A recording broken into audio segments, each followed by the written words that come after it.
3 minutes remaining.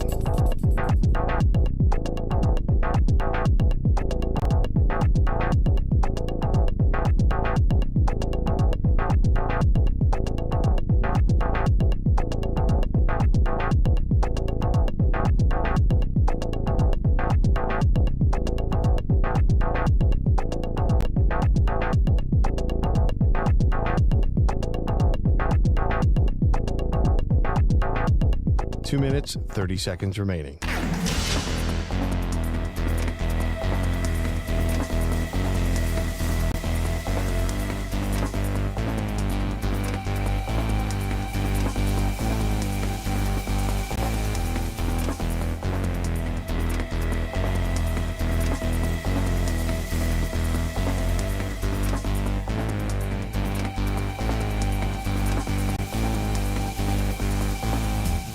Two minutes remaining.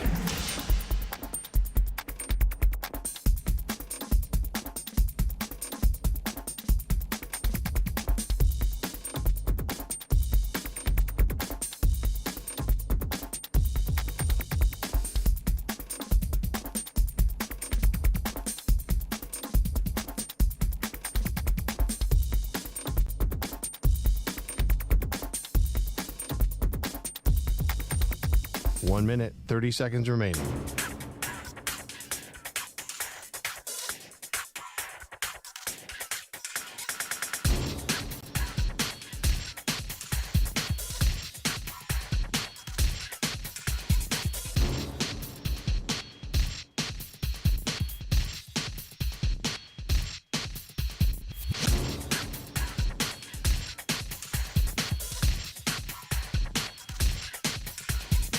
One minute remaining.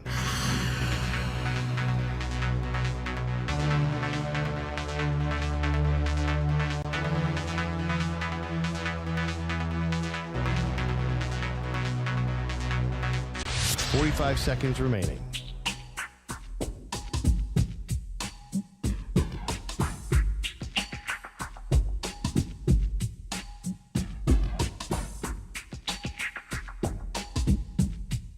Thirty seconds remaining.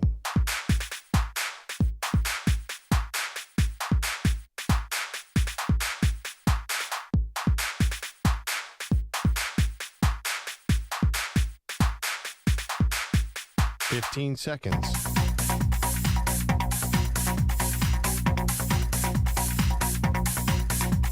Break ends in 5 seconds.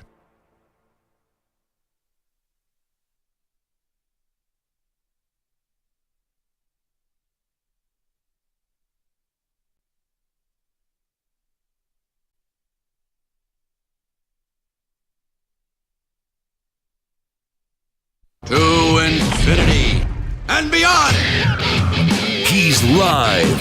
He's nationwide. This is the Zach Gelb Show.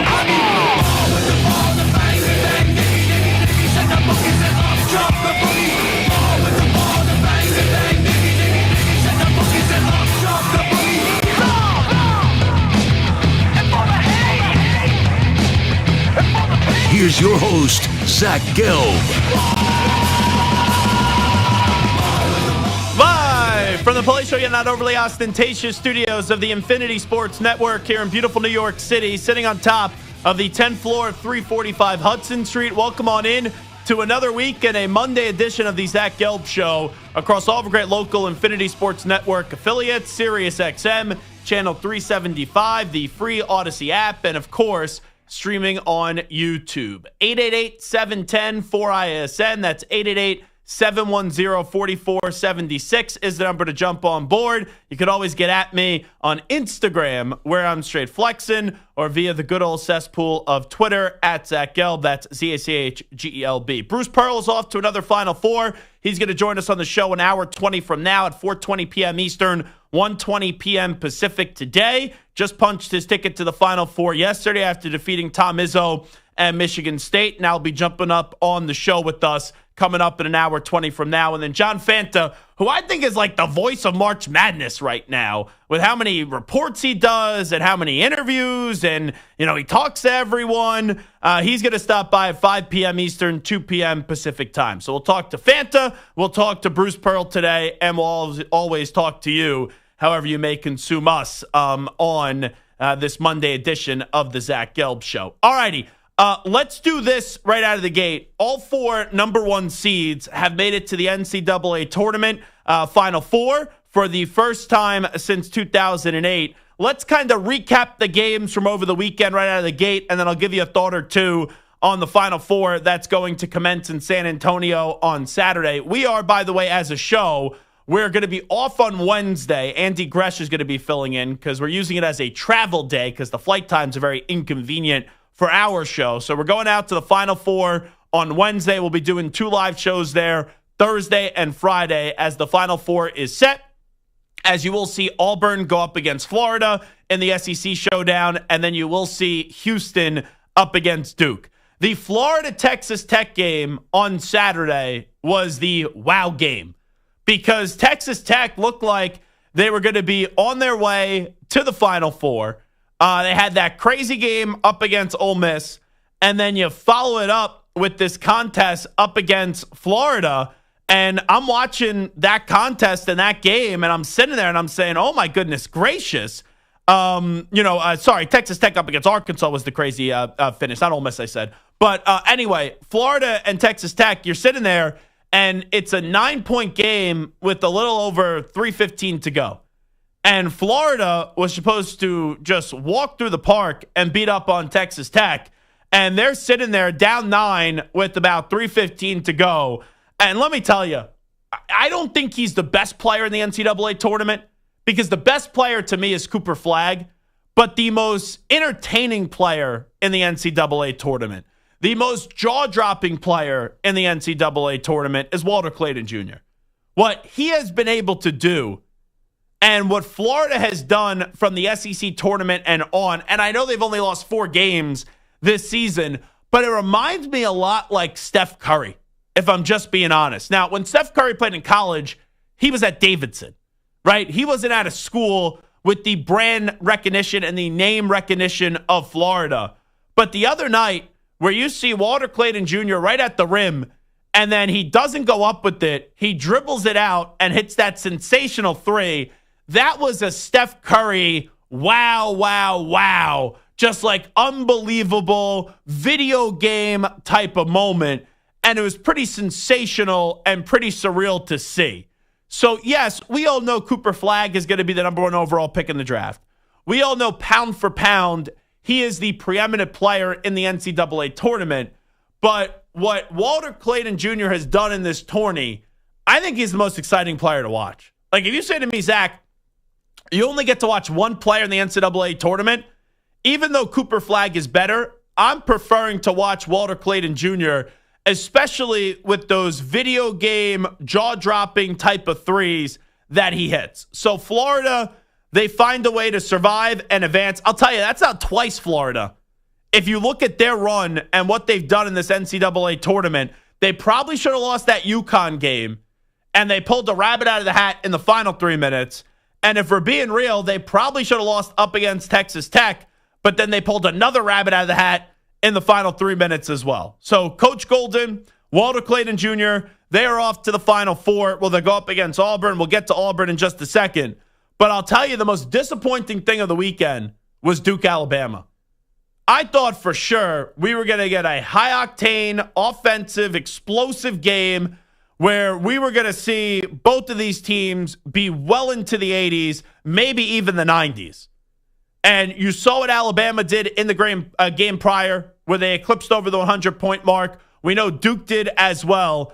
I thought Duke was going to win the game, but what I don't think Duke has got enough credit for nationally, because we all look at Duke, we talk about John Shire, we talk about Cooper Flagg, we talk about what their offense has been, and I said this before the NCAA tournament, not a hot take, I think it was a pretty obvious take, that Duke, if they were healthy, which it was evident that they were going to be healthy 5 minutes into their first round of the NCAA tournament game up against 16 seed, where Cooper Flagg dunked and stuck the tongue out and kind of said to everybody he's back.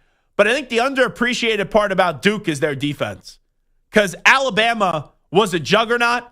Alabama was a well-oiled offensive machine. We know what Nate Oates' teams have been ever since he left Buffalo to go to Tuscaloosa and become the head basketball coach at Alabama. They were in the Final Four last year. They've had a marvelous run. But now that was a 20-point game, and you never really thought Alabama was in it, right? I was at a wedding on Saturday. I was like, oh, I have this wedding. You know, thankfully, it was actually in a casino, actually, in Atlantic City. Oh, the game's going to be on. There was no reason to walk away from the wedding and watch this game, because Duke issued a punch, and even at 46-37 at halftime, it didn't really feel like Alabama was going to go get in the game. And give credit to Duke's defense. And Duke is now 2 wins away from the Jon Scheyer era, where he won a national championship as a player at Duke, to then winning a national championship as a coach of Duke. But I thought that was going to be a Final Four type of field game in the Elite Eight, and it was a big nothing burger, because Duke is that much better than Alabama. And it's not like we're talking about South Harmon Institute of Technology, right? It's not as if we're talking about a 116 seed here. It's not as if we're talking about David versus Goliath. Alabama was one of the hottest teams in the country, and they play in the best conference for the year 2025 in college basketball in the SEC. And Duke said, thanks for showing up. Thanks for getting off the bus. Thanks for making the trip. We're going to spank you around the court, and you're just going to go home, and that's where your season's going to end. All right, and that's going to be it. But I was thoroughly disappointed that we did not get a classic, or we didn't get a game that at least the final 5 minutes it was worth watching between Duke and Alabama. So Duke off to the Final Four, where Duke will go up against Houston. That leads me to Houston. What a punch that was up against Tennessee. And, you know, I like Rick Barnes. Rick Barnes is a very good coach. He has not been to a Final Four since the early 2000s when he was at Texas. He has had a lot of good teams. He has done a good job at Tennessee. But you see the difference where Kelvin Sampson is at right now in his career trajectory and what he's been able to do at Houston compared to Rick Barnes at Tennessee, who's had a lot of good teams, a lot of good players, but you keep on getting so close, and you say to yourself, with him only getting older and older, you know, if not now, when? And for that game to not even be competitive, you look at Duke and Alabama, Houston and Tennessee. I thought both Duke and Houston were going to win, but severely disappointed with Tennessee and their lack of effort and just their lack of showing up in a game like that. Because when you get to halftime, honestly, you know, I know basketball games never over in the first 5 minutes. Because we've seen, right, even UNC when they played Ole Miss, it was a 22-point game, and UNC, they didn't win the game, but they almost won the game. They cut it down to 2 at one point. But 5 minutes into the game, when it's such a thought about a Rick Barnes team, where we all know the guy's a heck of a coach, but when you get close to the Final Four, he doesn't get there. When they come out with that lethargic of a performance, you almost felt as if the game was over in the first 5 minutes.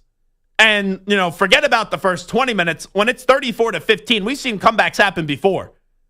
But when it's 34-15 at halftime, did anyone think Tennessee was coming on back? And Tennessee didn't play a poor game in the second half.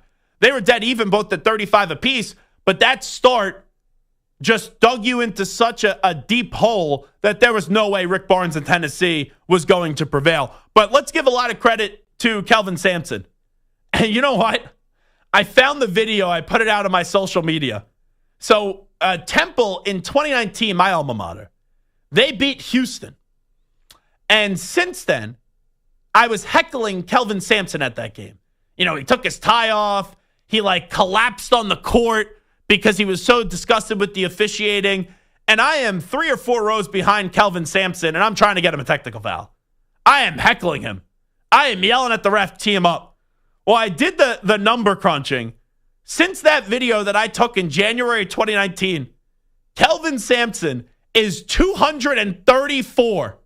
200 wins, 34 losses at Houston, with now 2 trips to the Final Four with the Cougars. Since that video, January of 2019. And he's one of the big storylines heading into this NCAA tournament. and into this Final Four because he has another heck of a squad in Houston, another number one seed, and the only thing missing off of his resume is an NCAA championship. So what a job by Houston.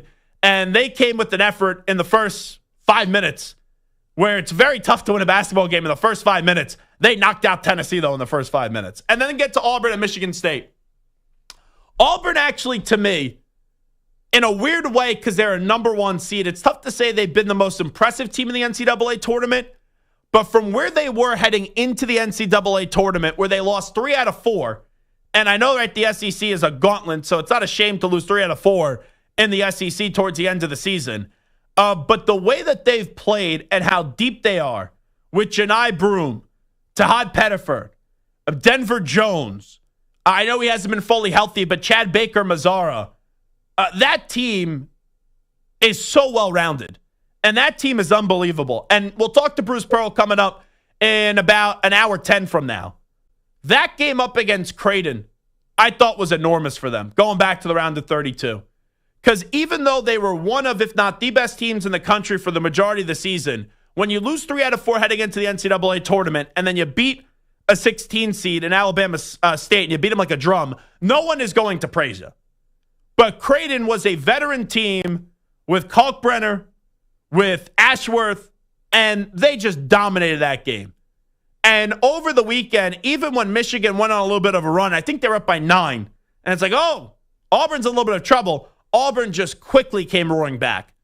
And then the Tigers smothered the Wolverines down the stretch. And Tom Izzo, we all know, is a phenomenal coach. I picked Michigan State before the NCAA tournament to go to the Final Four. But going into that game, yeah, and I did so yesterday, and the bet just cleared at -5.5. I didn't think I was going to have to sweat it out, but I did at the end. I loved Auburn yesterday. I loved Auburn. And Janai Broome gets hurt, right, dealing with ankle, shoulder stuff. He leaves the game. Did anyone think he was coming back? And even when he came back to the bench, I didn't think they were going to put him back in, and then he gave the thumbs up, goes on out there and hits a 3. And, right, he is, right, from Morehead State to now Auburn, a phenomenal basketball player. And outside of Cooper Flagg, I think he is the best player in the country with what he's been able to do. Now, Walter Clayton Jr. is the most entertaining, I would say. But those, to me, are the 3 signature players of this Final Four. Janai Broome, Walter Clayton Jr., and then Cooper Flagg. So we have the Final Four is set. I'll give you my first 2 thoughts on it, a thought on each matchup. Let's start with Duke and Houston. The story for Houston is Kelvin Sampson and this unbelievable renaissance that he's had at Houston, this career-saving moment with the Cougars, the stability that he has brought to that program, and he's taken them to new heights when they were in the American and now being in the Big 12. You could put Kelvin Sampson anywhere, the guy coaches ass off. They, though, are fighting an uphill battle here up against Duke because Houston is a tremendous defensive team. But now they're going up against an offense in Duke that is unbelievable. And as we just saw what Duke just did to Alabama, yeah, that Duke defense isn't all that bad. And that Duke defense is really damn good. So I think Duke is just a much better version of Houston. And I believe that Duke's going to the national championship game. Until someone beats Duke, I'm picking them. I told you before the tourney, I'm picking them until someone takes them down.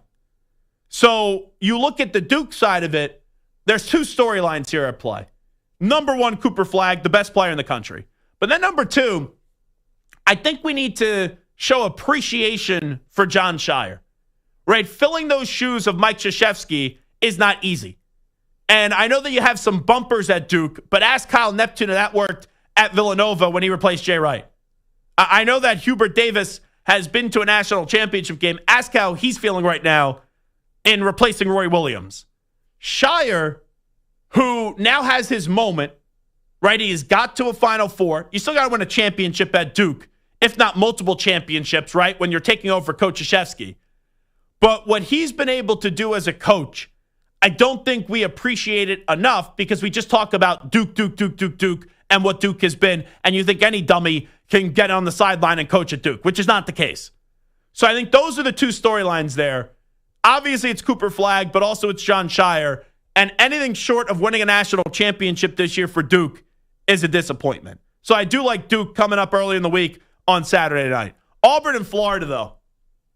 If this game doesn't live up to the hype, I'd be stunned. Now, I just thought Duke and Alabama was going to live up to the hype, and it did not. Didn't even come close to living up to the hype.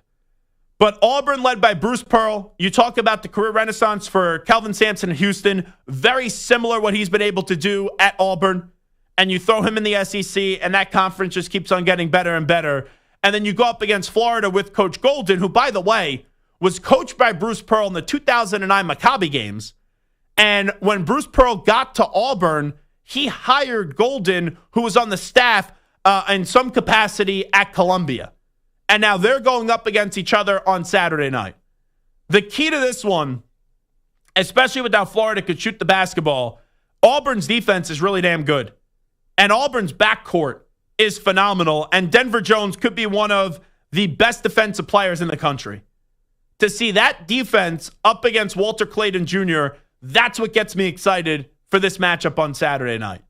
So, players-wise in this tournament and what is remaining, obviously, you are looking at Cooper Flagg. You are looking at Walter Clayton Jr. Those are the two marquee players. Jani Broom, we know he's in the Player of the Year conversation as well. But coaching-wise, I really think it's the Renaissance stories of Pearl and then also Kelvin Sampson that stand out to me. And then the younger guard here on what Todd Golden has done at Florida, and then John Shire maybe having his moment at Duke. But I can't wait for this Final Four. Remember after the opening round of Thursday, this Final Four sucks, it's terrible, blah, blah, blah, blah, blah, blah, blah.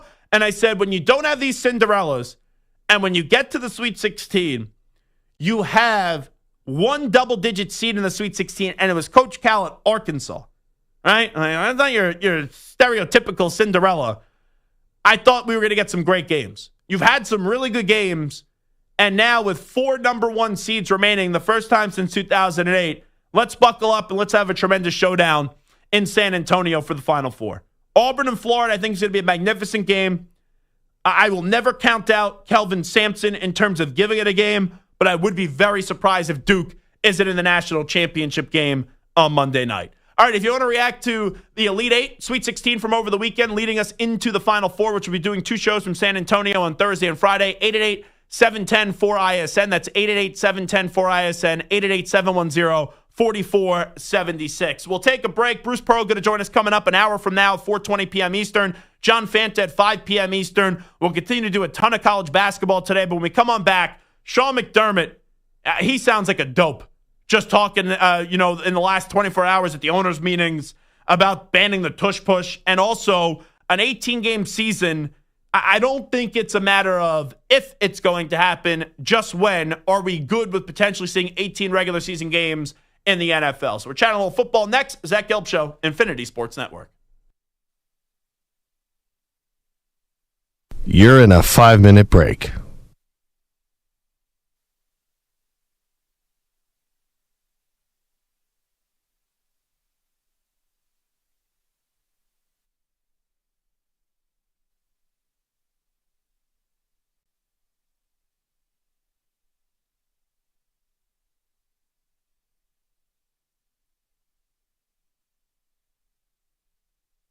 Four minutes, 30 seconds remaining.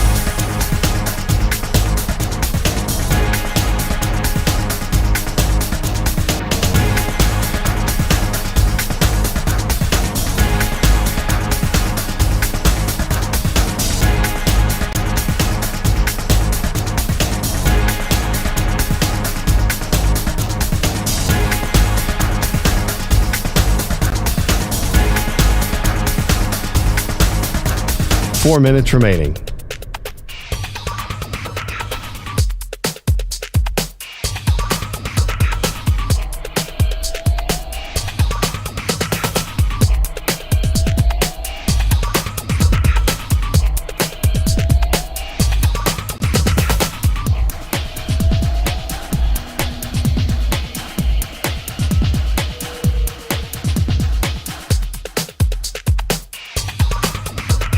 Three minutes, 30 seconds remaining.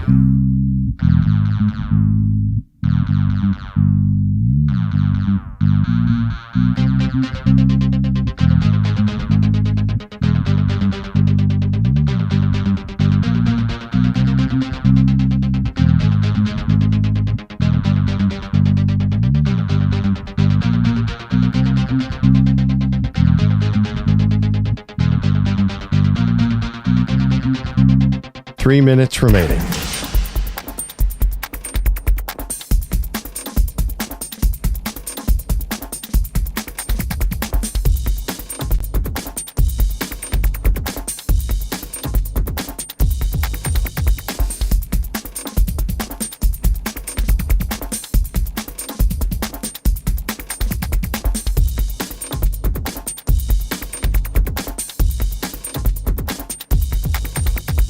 Two minutes, 30 seconds remaining.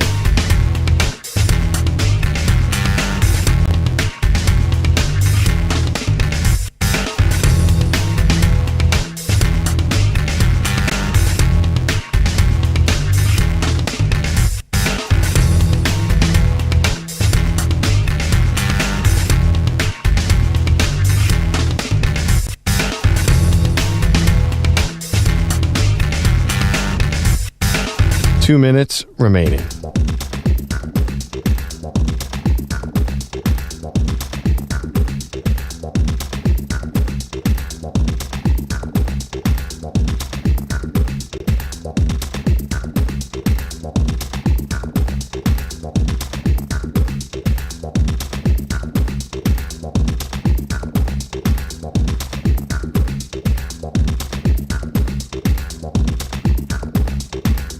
One minute, 30 seconds remaining.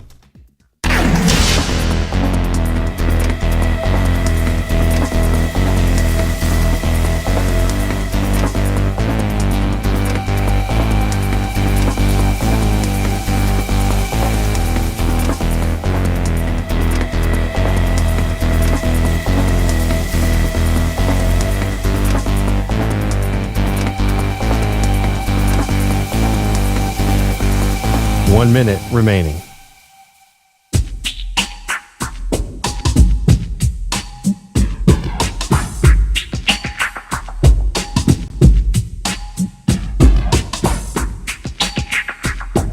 Forty-five seconds remaining.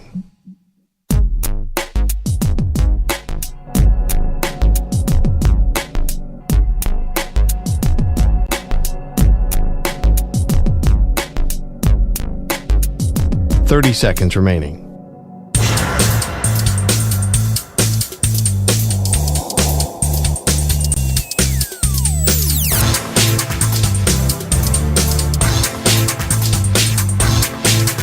Fifteen seconds.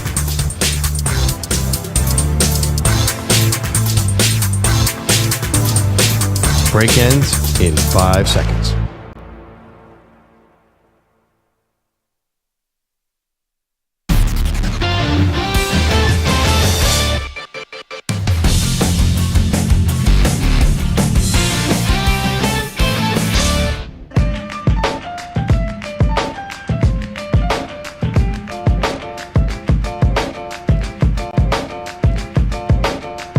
You're listening to the Zach Gelb Show on the Infinity Sports Network.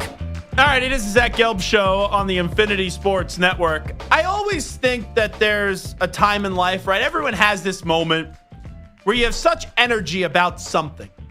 And eventually you realize, oh, you were got, and you're just wrong. And you have two things that you could do when you reach that dilemma. You could either just say, hey, I have a change of opinion, a change of heart. I got something wrong. Or you could do it a lot like what foolish people do. And that's just double down on something. And then when you're wrong about it again, you triple down on it. And then when you're wrong about it again, you quadruple down on it. Where you just start to then say things and you know, right, that little voice in your head knows, hey, you're wrong, you're wrong, you're wrong, you're wrong.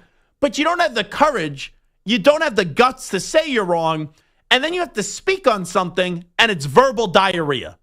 Sean McDermott has now had that moment. He has been the most vocal, him and the Green Bay Packers, about banning the tush push. So I'm going to play you two cuts here. One is almost 2 minutes. And if you could sit here and listen through a minute and 40 seconds of Sean McDermott sounding like a buffoon trying to defend his take on banning the tush push, God bless you. Now, we're just playing it because I think it's so funny, because does anyone understand what he's saying during this? And does anything he actually says make sense where you go, oh, I'm enlightened. Oh, the tush push needs to be banned. So here is Sean McDermott literally rambling, incoherent nonsense about the tush push. Yeah, I mean, I feel, I think similar to how I felt at the combine. I've dove deeper into more of the data on it and, just thought more about it as well. And my position hasn't really changed at all.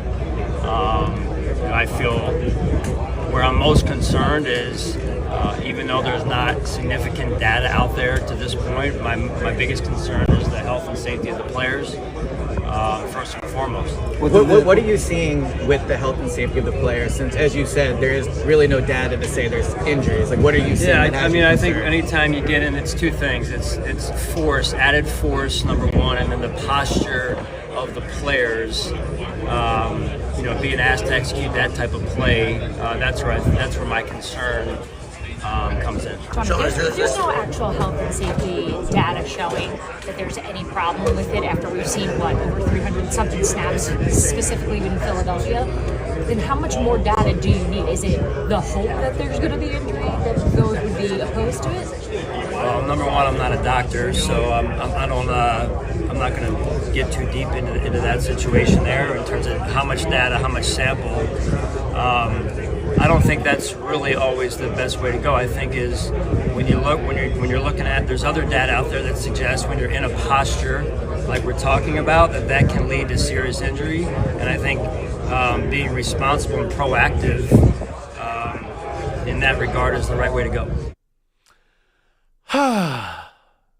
Force and posture and data, right? That's what I just heard. Those three words. Force, posture, and data. Well, Coach, don't you run the tush push a lot?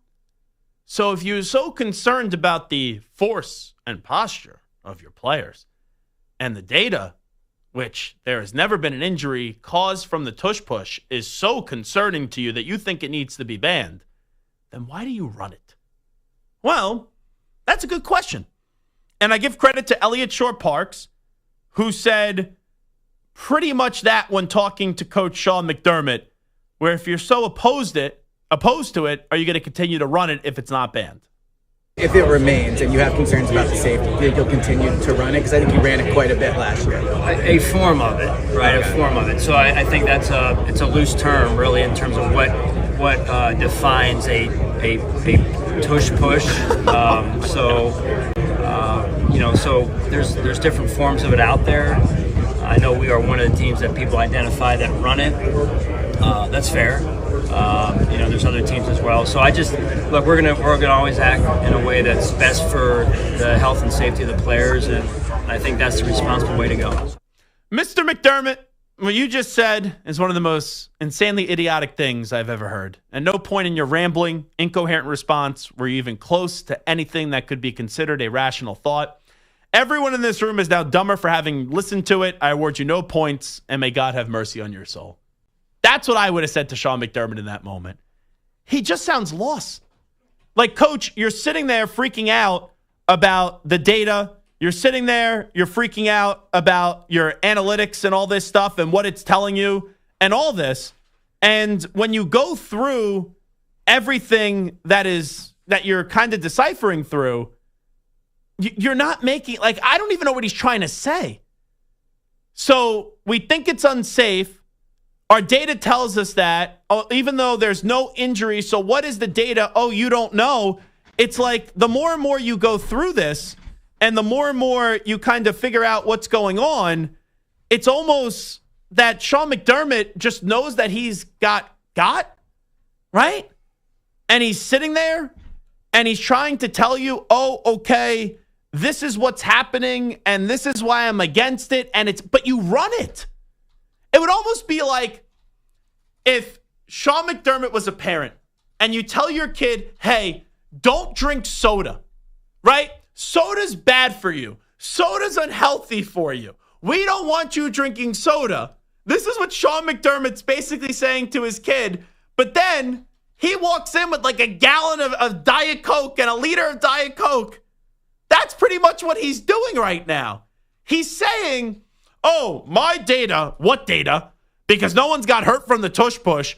And I'm all about the safety of the players, and it's the force and the posture, and we run a version of it, but you run the tush push. All right? If it's that unsafe, and if you're all about player safety, then why do you run it? And this is the bottom line. Sean McDermott just got. That's what it is. His energy has been so strong against the tush push, and then he's opened his mouth, and it's been verbal diarrhea. He's not making any sense. But he feels like he has to defend his position and his initial argument. Just do us all a favor. You got this one wrong, Sean. And you look embarrassing when Diana says, like, the Eagles have run 300 plays of this. No one's got hurt. You know, what data are you talking about? What TikTok did you see, Sean McDermott, that was fake news that you think that this is such a dangerous play? It's just stupid. It's the definition of dumb from Sean McDermott, who's a good football coach.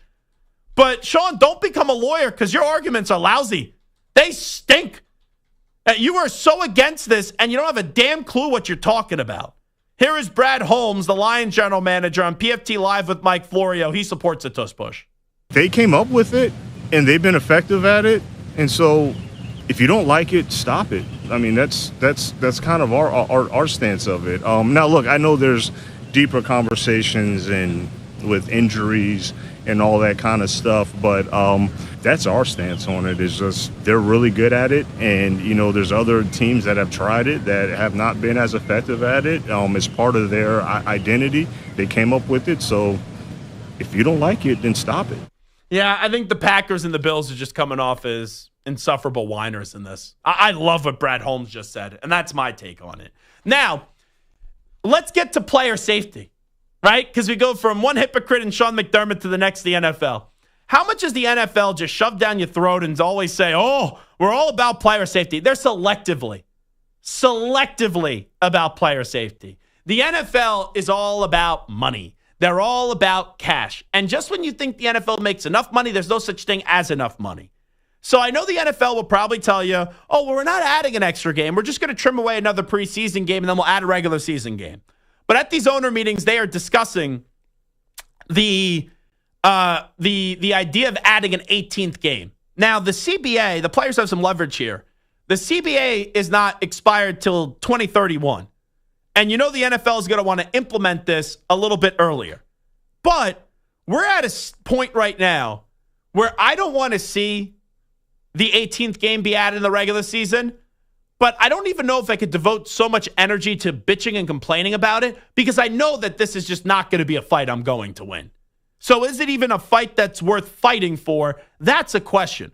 But what I will say is growing up, right, Belichick would always kind of approach it this way, that the first 4 weeks of the regular season is an extension of the preseason. Now that's basically become, for most of these teams, the first 2 months is an extension of the preseason. Now those games still matter. And you could derail your season early on. Ask the Cincinnati Bengals what they did early on to start this season. But with how limited contact there is, with how there is barely anything that is allowed in the ramp up to the season, you're now going to take away another preseason game, which some of these preseason games are just irrelevant anyway now. And you're going to add in another regular season game. You know, when the football season ends, does anyone say, oh, we need to see another week of regular season games? I don't. And the product has become very sloppy. And I'm a huge football fan, but it's tough to watch in the first 2 months of the season. So do I think we need to add an extra regular season game? I don't. But the NFL, they're greedy pigs. That's what they are. I love the NFL. More than anybody, I think. But the NFL are a bunch of greedy pigs. So if they can make more money, they are going to do that. And they'll tell you, oh, we got to change the kickoff because of because of player safety. But, let's go add another regular season week to the season. It seems like it's nonsense. The NFL doesn't have to do it. But if there's a little opening for the NFL to make more money, they're going to go about doing that. All right, it is Zach Gelb Show on the Infinity Sports Network. We'll take a break. When we come on back, we'll update you some of the biggest stories in the world of sports with some audio. We'll get to a news brief next. Update time first, here's Zach. Infinity Sports Network Sports Flash. And it's sponsored by Progressive Insurance. Insurance for motorcycles, boats, and RVs for protection on the road and on the water. See how much you can save at 1-800-PROGRESSIVE and Progressive.com. Frank Reich is back in the coaching ranks, headed back to school, taking over as the interim coach at Stanford. Day baseball today with several home openers after the first series in the books. And right now, it's a tough time for the Brewers, who were crushed in New York, and they trail the Royals 4-0 in the top of the fifth. The White Sox, after last year's hideous season with a win already, and on the road to another, leading 9-0 over the Twins today. In the bottom of the fifth, they've hit 3 home runs. The Orioles in front of the Red Sox 4-3. Bottom 3, top 3, Rockies and Phillies are scoreless. Rutgers guard Dylan Harper announced he's entering the NBA draft and is expected to be a top 5 pick. The Women's Elite Eight continues tonight with a pair of top seeds looking to move on. Texas meets TCU in Birmingham, and in Spokane, it's the 2 top seeds as number 1 USC looks to move on without its injured star Juju Smith-Schuster. Waiting in the way, 2nd seed and 11-time champ UConn. I'm Rich Ackerman. Hey, like us on Facebook. Our handle is INF Sportsnet. That's INF Sportsnet for our Facebook page. This is the Infinity Sports Network.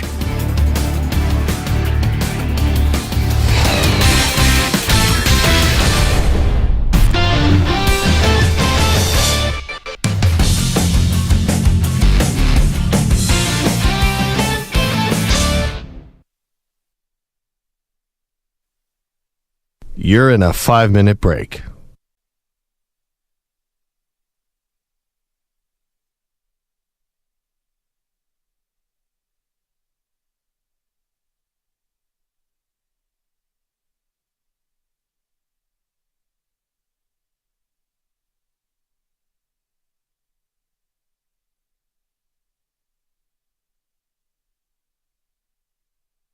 Four minutes, 30 seconds remaining.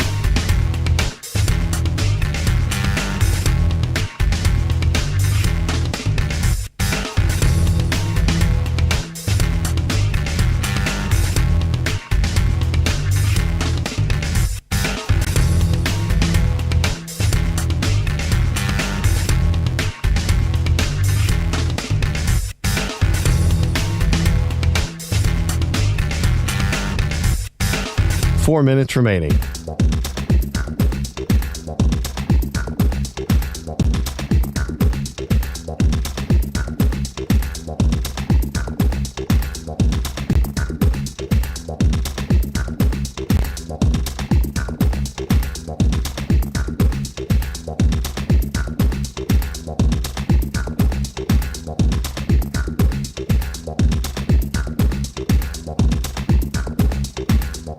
Three minutes, 30 seconds remaining.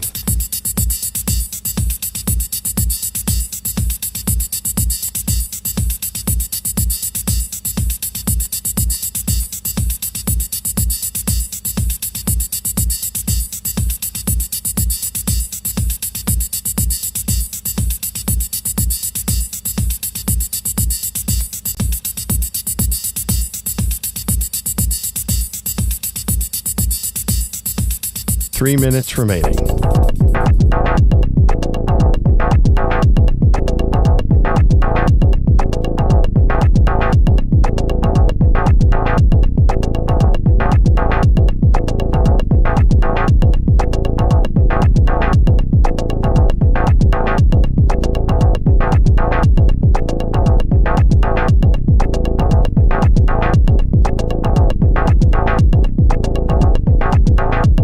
Two minutes, 30 seconds remaining.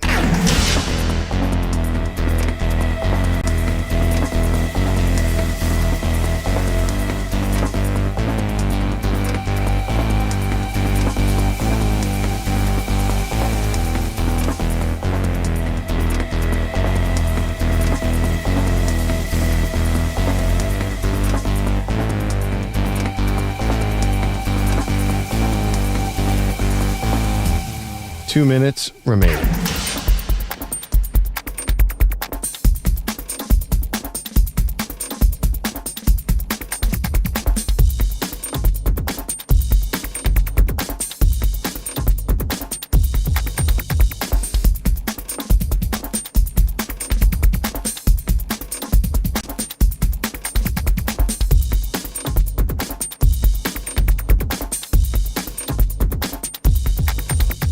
One minute, 30 seconds remaining.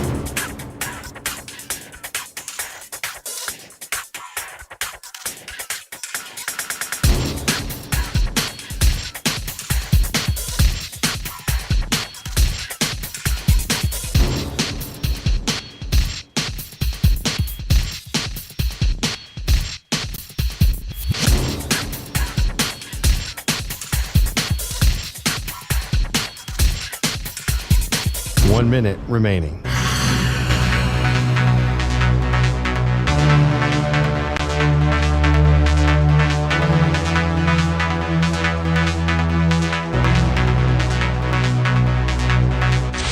Five seconds remaining.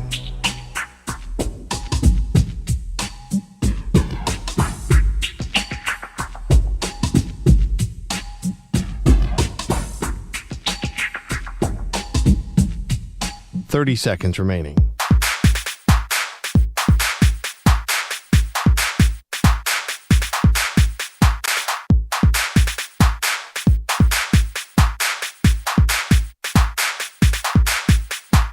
Seconds.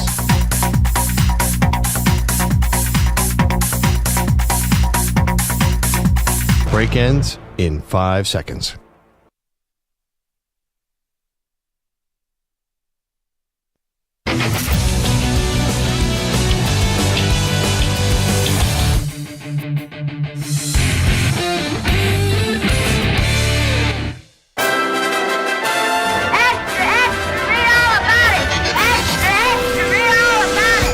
For your daily news brief, we get you caught up on the rumors, reports, and reconnaissance from the day in sports. Alrighty, it's time to Ask the Pros. You, the listeners, get to ask us a question brought to you by O'Reilly Auto Parts. Simply tweet your question at INF SportsCenter at Zach Gelb using the hashtag Ask the Pros. Be listening later in the show. We might answer your question. Think O'Reilly Auto Parts for all your car care needs. Get guaranteed low prices and excellent customer service from the professional parts people at O'Reilly Auto Parts. Hope everyone's seated nice and comfy for this edition of the news brief. Let's start it off with Tom Izzo. His team got to the Elite Eight. They did fall yesterday to Bruce Pearl and the Auburn Tigers. Head coach of the Auburn Tigers, Bruce Pearl, is going to join us coming up at 4:20 p.m. Eastern time today. Tom Izzo praised his Spartans team, though, for the run they had this season. There's still people out there that care about winning and care about getting better and care about playing for the school they're at and care about playing with the players they're with in this day and age when it's getting a little more selfish. That is rewarding. That is exciting. That is invigorating.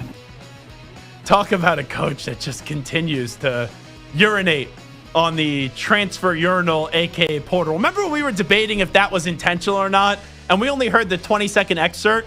Well, there was like 10 minutes of him just ranting. As if it was me talking about an NFL topic, Tom Izzo just ranting about the portal leading into what this weekend the games were for his basketball team. Here's Kelvin Sampson. His Houston Cougars are once again off to the Final Four. They were just dominant to start yesterday up against Tennessee. This is Kelvin Sampson and why his team has played so well. Once you teach accountability, then the next phase of that is responsibility. And that's why our kids this is very much a player-led team. They're responsible for our success. And, you know, as a coach, that's the way I prefer it. And let's go to Todd Golden. His squad was down 9 with a little over 3 minutes to go. Looked like they were going to get upset by Texas Tech. But then Todd Golden's squad came on back. Walter Clayton Jr. and company were sensational down the stretch once again, similar to the UConn game. Here is Todd Golden and his comeback win versus Texas Tech.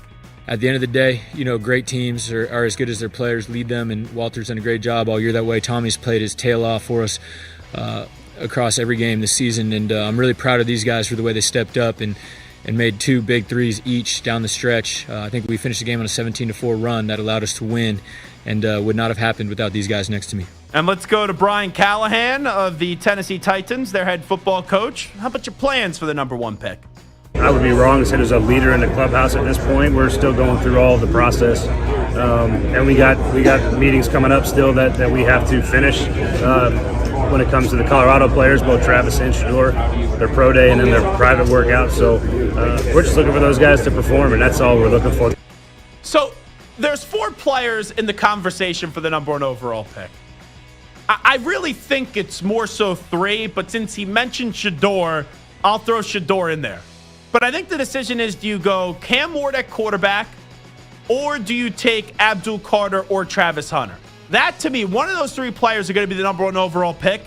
With how many holes Tennessee has, and you're in the number 1 spot, and I do believe that they will go Cam Ward over Shador Sanders at the quarterback position, but we now have 2 people join this show and actually say they think Shador is a better fit for Brian Callahan than Cam Ward.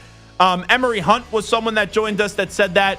And we also had someone reiterate that last week as well. I forget exactly who. But they were talking about the Joe Burrow type of comparison of the way that Shedeur plays to what made Brian Callahan become a head coach. I still think that it's going to be Brian Callahan and the Tennessee Titans taking Cam Ward. But do we disagree here? Stu, number 1 overall pick, do you still think Tennessee's going Cam Ward? I still think it's Cam. Samter? Yep. Okay, so we're all in agreement right there. All righty, let's get to Brian Callahan. Is Cam Ward being a little bit too cocky? Is that a problem? Yeah, I like confidence. I don't think there's anything wrong with that. I think he's having a little fun. You can tell he's got that kind of personality. Those things don't bother me one bit. I like to see a little bit of confidence. I think that's a good thing. You know, when you're getting potentially being in the conversation for the number 1 pick, there's a lot that comes with that. There's a lot of expectation. There's a lot of pressure, and so to be able to have a little fun with that and have some confidence in the moment, I think is a good thing. Yeah, I have no problem with it. Same thing that I said about Shedeur Sanders, when people thought he was brash and arrogant. Oh, give me a break, jeez. Here is Mike Tomlin on Aaron Rodgers. He's a free agent. As you guys know, he came to visit last Friday. We had a really productive day. He's been in this thing a long time. I've been in this thing a long time. But it's no substitute for, intimacy and spending time together and getting to know one another in a non-competitive environment. And so that was really good. But I don't have any new updates in terms of where the process is. We'll see where it leads us. The process is they're waiting on Aaron to make a bleeping decision. And we continue to wait and wait and wait on Aaron Rodgers' watch. Let's go to Mike Tomlin and I having a starting quarterback right now for the Pittsburgh Steelers that we could all identify. I'm really comfortable with being unsettled this time of year, to be quite honest with you. It's about talent acquisition. We got two main means of acquiring talent, free agency and the draft. We multitask. We do both. Those needs that we fulfill in free agency, we do so there, and when we don't, we fulfill it in the draft. The problem is that you're going to be able to fulfill it in the draft because you're not picking high enough to get Cam Ward or Shedeur Sanders.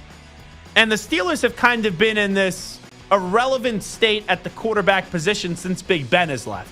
They tried it with Kenny Pickett, Mason Rudolph, Duck Hodges even got his opportunity, Justin Fields, Russell Wilson. They haven't been able to get that quarterback. So maybe you're starting to get comfortable with the uncomfortable state that you've been in, but that's not a good thing. Because you got to find your next guy or else you're going to continue to be this franchise that is well-respected, that is good, but you're not going to get back to the Steeler way of winning a Super Bowl or winning Super Bowls if you don't have that franchise quarterback. So I don't think it's good that this time of the year the Steelers don't have a damn clue what they're doing at the quarterback position. Let's get to DeMeco Ryans on the report that his offensive room was toxic this past season. I think our guys in that room, they competed, they battled. It didn't always go how we wanted it to go, but there was nothing toxic in the room. Those guys showed up to work every day. Those guys were a tight group. They went out to dinners throughout the week, so those I don't know where their report came from, but it's very incorrect. That's nothing in our building. That's nothing I stand for, as the head coach of the team. Well, there's different levels of being toxic. Like the Texans are nowhere close to being as toxic as they once were. You do have the belief in the foundation on both sides of the ball with DeMeco Ryans, with C.J. Stroud, and Will Anderson being the main three pieces of this organization now. But Bobby Slowick was talked about as like this bright young offensive mind that was going to be a head coach in this league, and he got fired. So there has to be some legitimacy to those claims and to some of those reports. Here is Mike McDaniel. He was asked if he's on the hot seat. I think it's important for me to do my job the right way, that I never look at any sort of entitlement to having the job, because shame on me for everybody involved, and that I'm very comfortable in that. So every year, to me, if you're not feeling heat on the seat, you have the wrong urgency. It should be that way every year, because this is not my gift. This is an incredible responsibility that, I only sign up for because I think I'm the best person suited for it. All righty. Like, what else is he supposed to say in a situation like that? He is on the hot seat. He's done a good job as a coach. He looked lost last year without Tua Tagovailoa.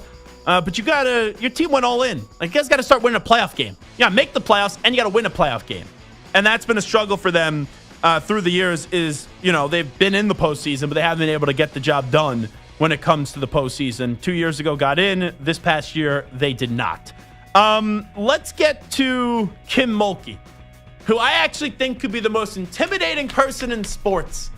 If I was a reporter and I had to ask Kim Mulkey a question, I would be very, very nervous to upset her. Well, here is a reporter talking to Kim Mulkey after her LSU Tigers did lose in the Elite Eight. Coach, it's the second straight year you guys get eliminated in the Elite Eight. Yeah. Terrible or is that good? Terrible. How many Final Fours you play in? None. So it's probably pretty good, huh? Yeah. All right. I don't really see what the problem was with the question. It's a fair question. Play that back for me one more time, Stu. Coach, it's the second straight year you guys get eliminated in the Elite Eight. Okay. Fact? Yeah. Terrible or is that good? Terrible. How many Final Fours you play in? None. So it's probably pretty good, huh? Yeah. All right. Yeah, that's just a pissed off coach after losing. But Kim Mulkey, you know what the standard is, right? And it's a credit to your coaching career. Now, it's pretty good. Yeah, it's good to get to Elite Eight, but when you get to Elite Eight, here's a hot take for you. You want to get to the Final Four. All righty, last one. Let's hear Mike Tomlin have a little fun at the expense of Mark Caboli. Apparently we have the same appetite for candy, me and DK. You hear about that? No, I didn't. Apparently he eats 4 or 5 candy bars a day. Really? Not me. That's what he said on a podcast. He wears it a little differently than you.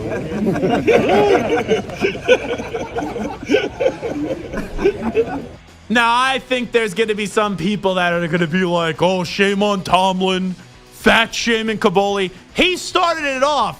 We have the same appetite and love for candy, myself and DK Metcalf.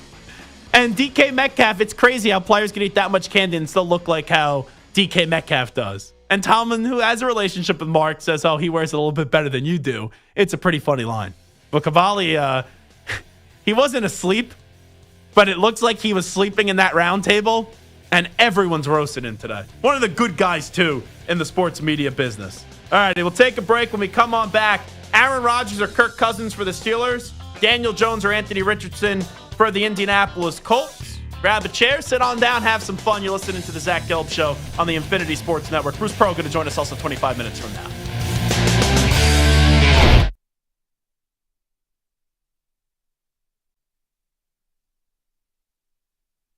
You're in a 5-minute break.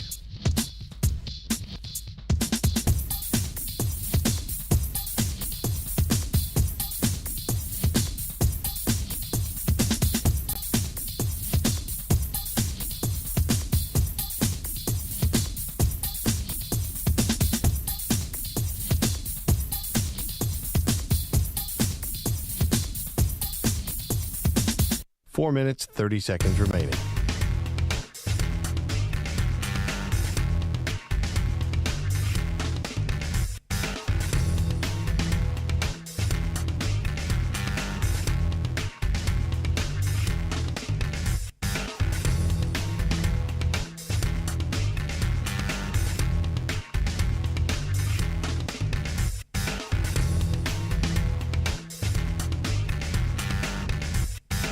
Four minutes remaining.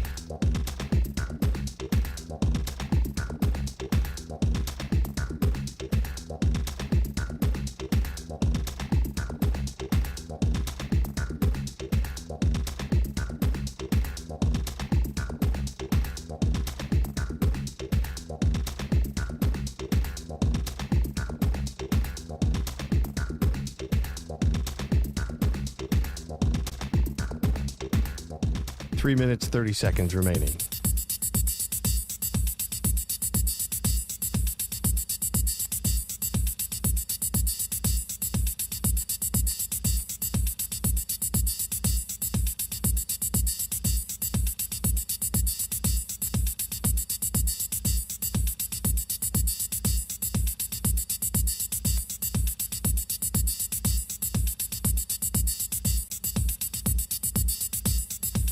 Three minutes remaining.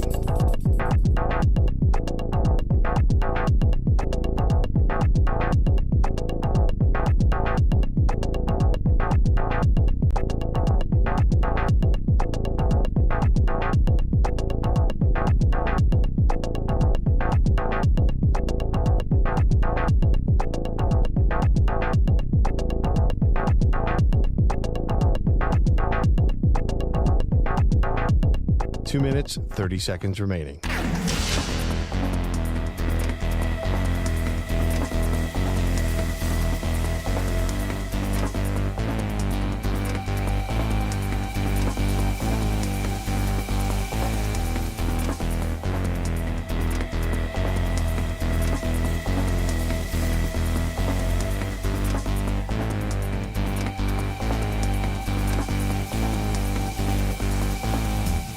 Two minutes remaining.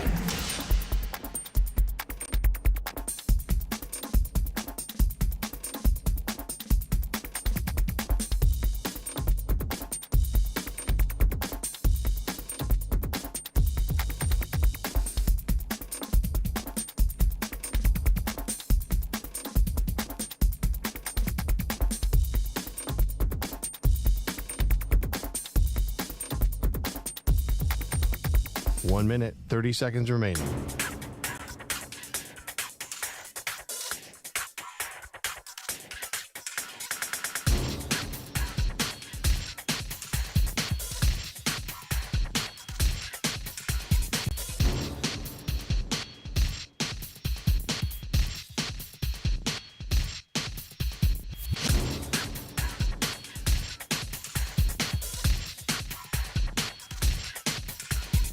One minute remaining.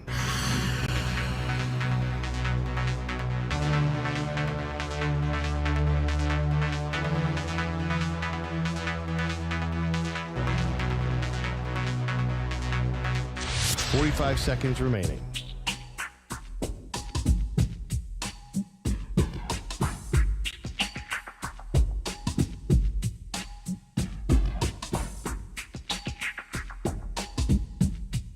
Thirty seconds remaining.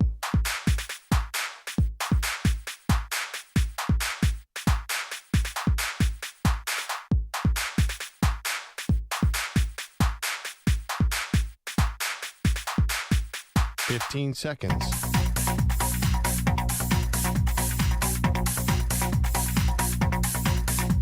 Break ends in 5 seconds.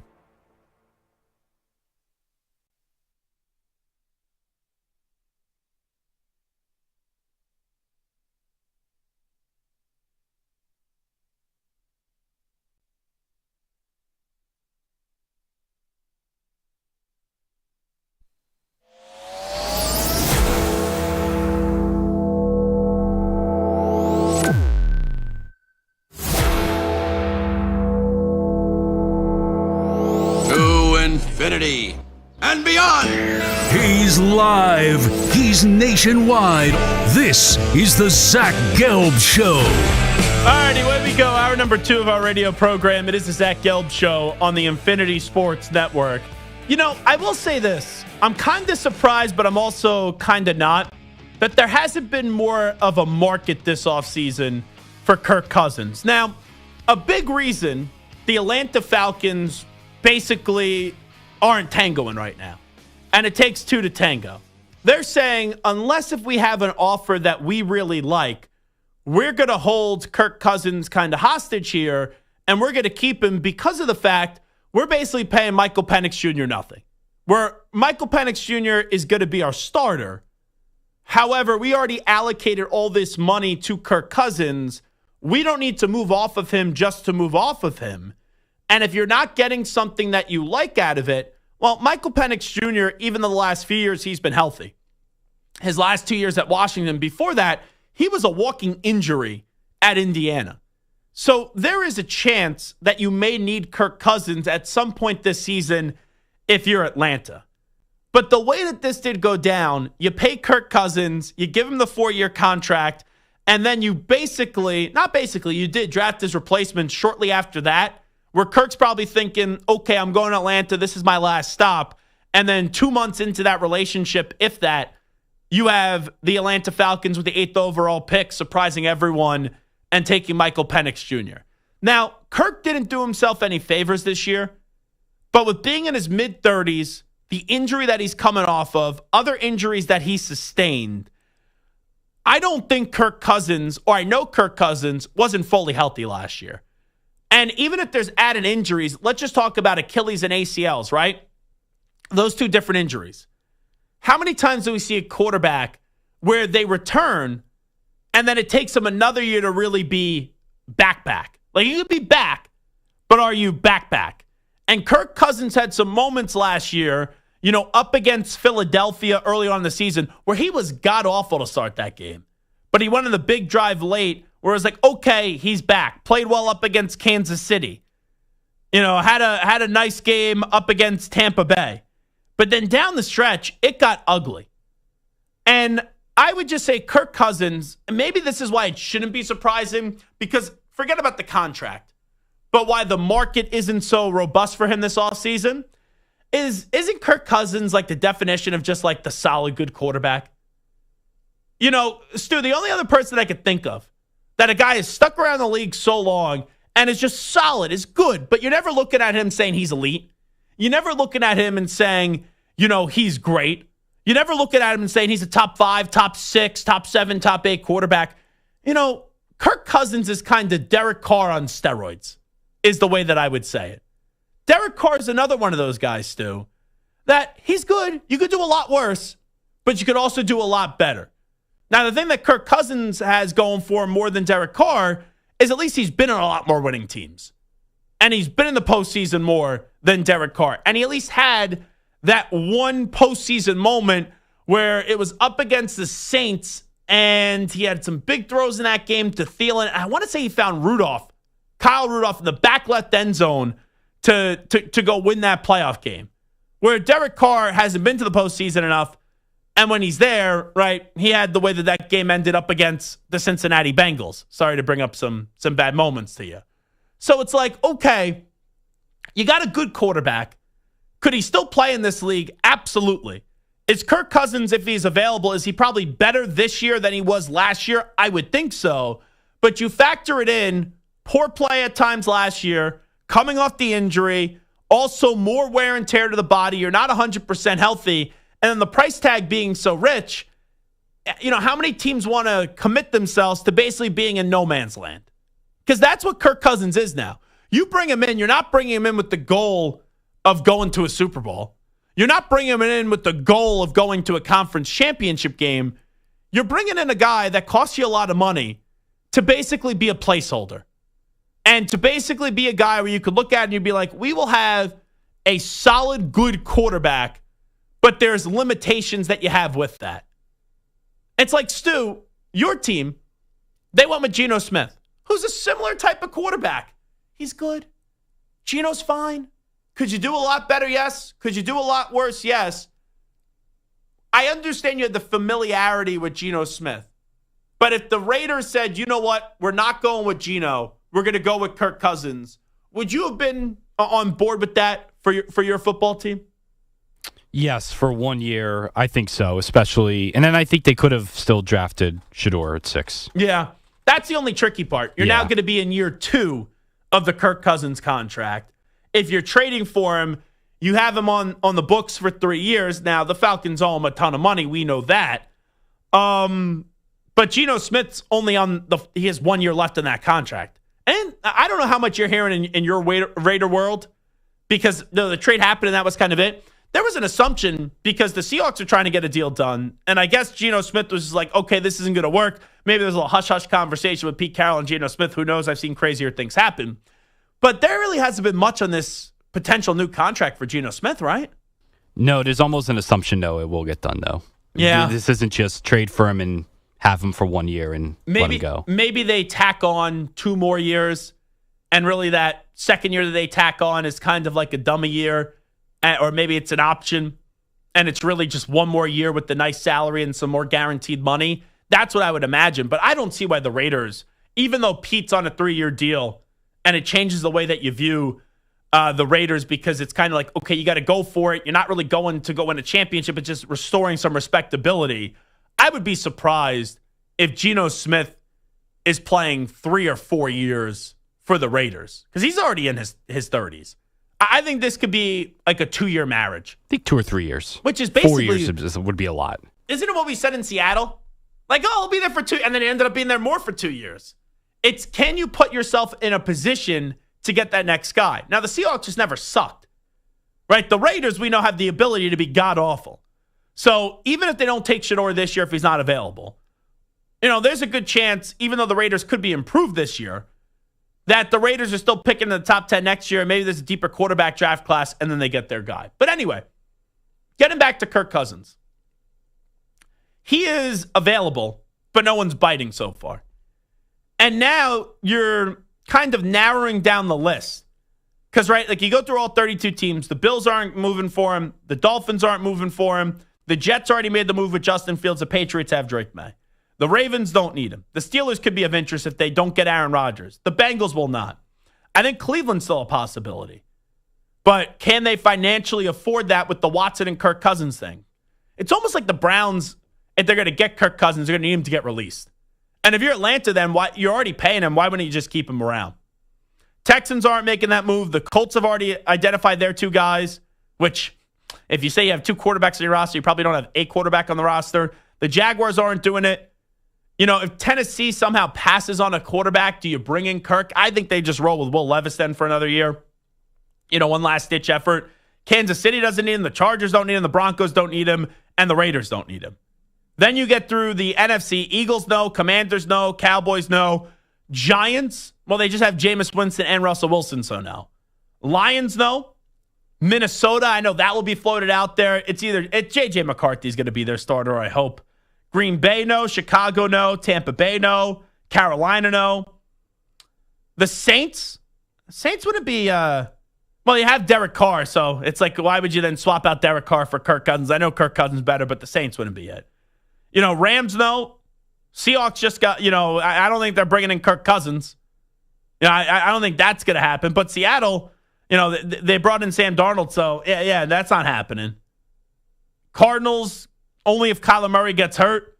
And the 49ers, they're going to roll with Brock Purdy. I know that Shanahan wanted to reunite with Kirk Cousins. So, I just went through all 32 teams. And, the two realistic suitors, the Steelers, if they don't get Aaron Rodgers, and then maybe the Cleveland Browns. But that could change with the second overall pick if the Browns go take Shedeur Sanders. Because the NFL is now, you take a quarterback early, unless you have a proven starter, like a legitimate great starter, like Rodgers when he was there, when Love went there, and I know it was later on when Love got drafted. It's very tough to keep a quarterback on a bench now because of how useful that first year and beneficial that first rookie contract is. So I'll ask you this question, and we could go around the room here. If you're the Steelers, you're waiting on Aaron Rodgers.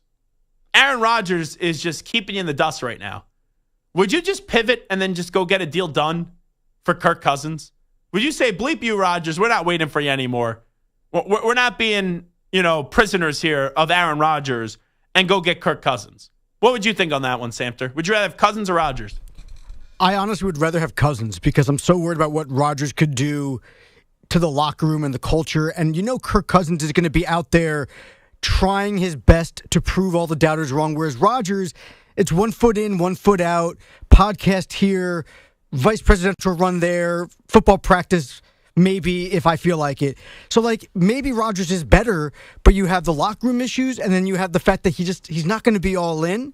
At least with Cousins, you're going to get a guy who's dedicated and trying to win. So I understand what you're saying. Rodgers with the Steelers, though, is it really that much of a distraction? When he was with the Jets, he could basically do whatever he want to Robert Saleh and Joe Douglas. Because they didn't have, I don't want to say the football acumen, but they didn't have the football clout to go toe-to-toe with Aaron Rodgers.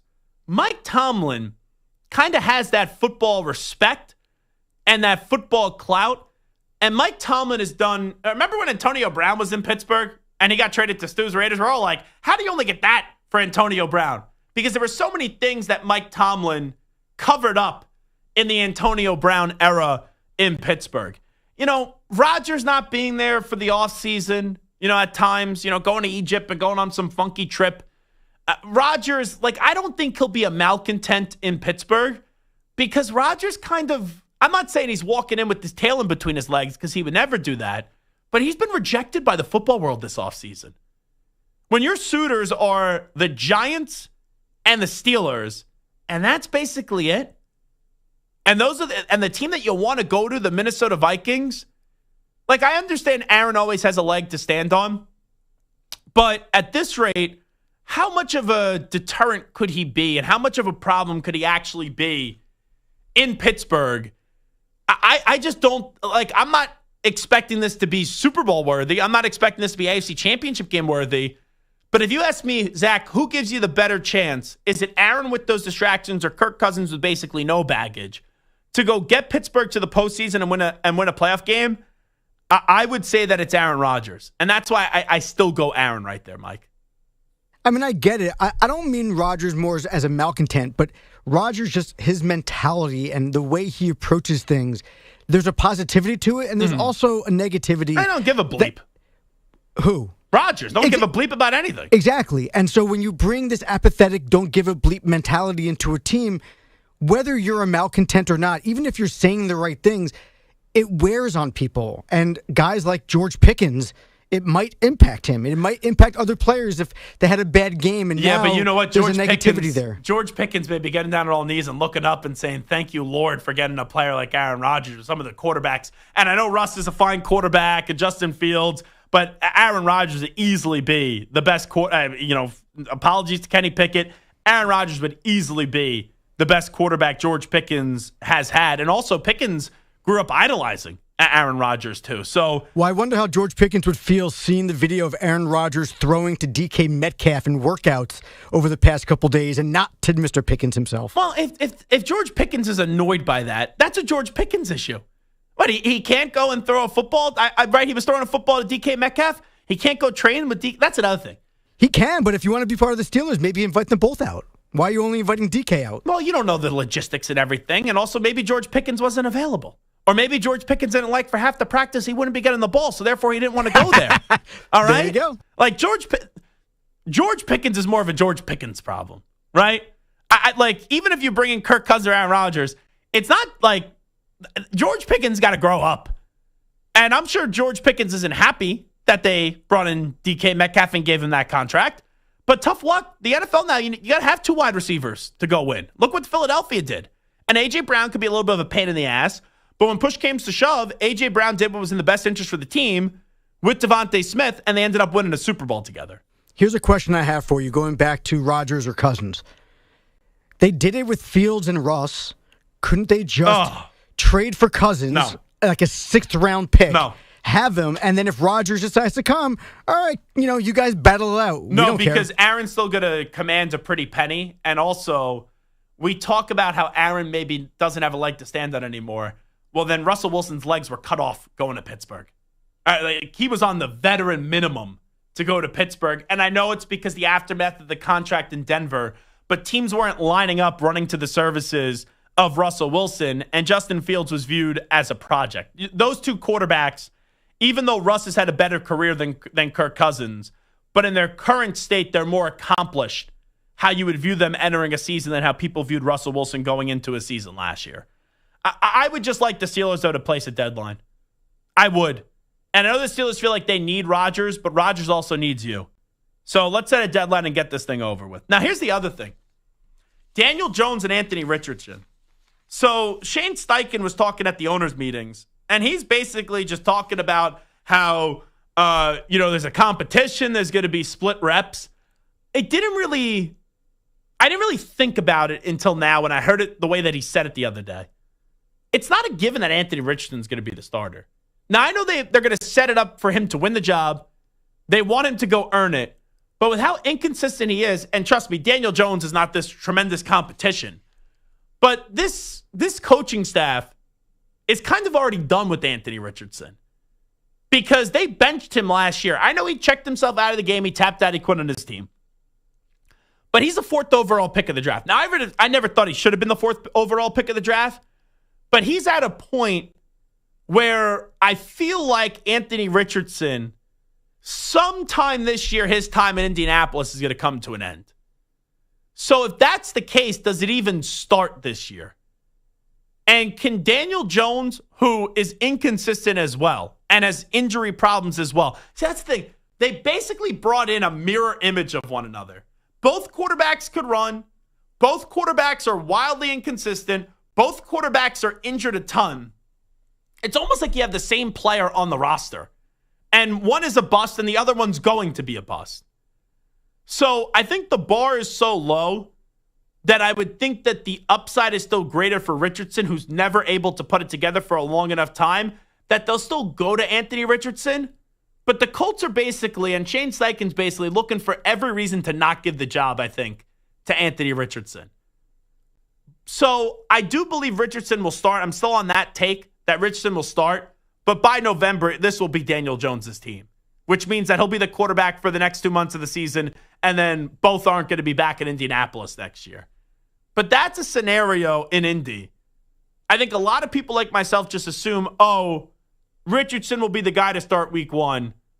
I don't think it's as much of a slam dunk as I thought it was, even when they brought in Daniel Jones, thinking that one day Daniel Jones is going to take the baton over at some point next season by the end of November in Indianapolis. All right, it is Zach Gelb Show on the Infinity Sports Network. Let's take a break. When we come on back, Bruce Pearl punched another ticket to the Final Four yesterday. He is going to join us when we return, as you do have Auburn and Florida coming up on Saturday evening, as that's one of 2 Final Four matchups. The other is being Duke and Houston. But we connect with the friend of the show, Bruce Pearl, when the Zach Gelb Show continues after these short messages. You're in a 5-minute break.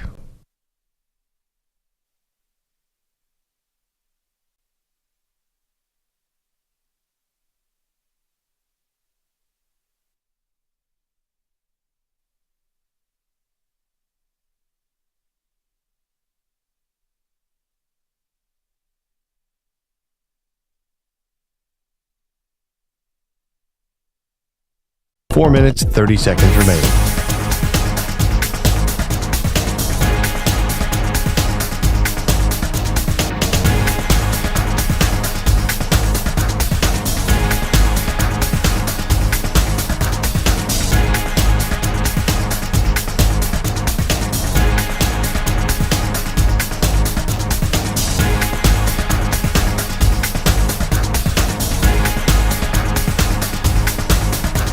Four minutes remaining.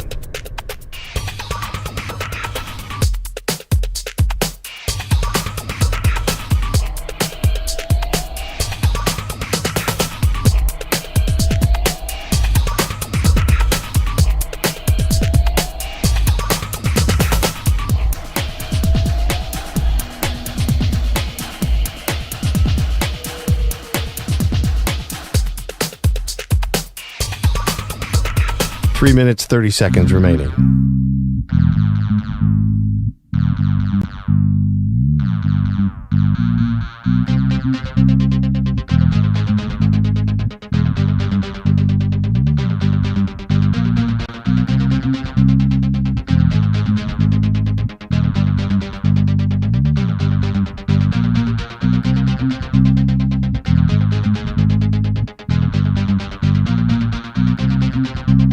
Three minutes remaining.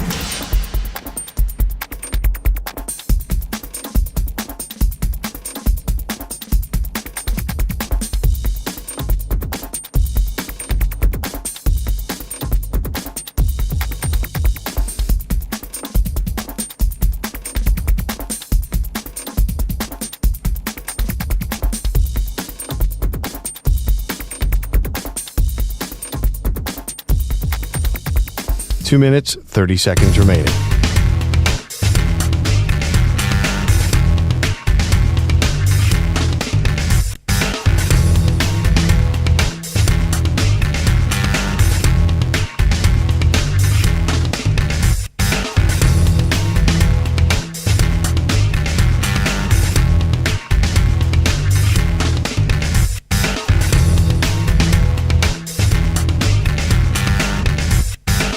Two minutes remaining.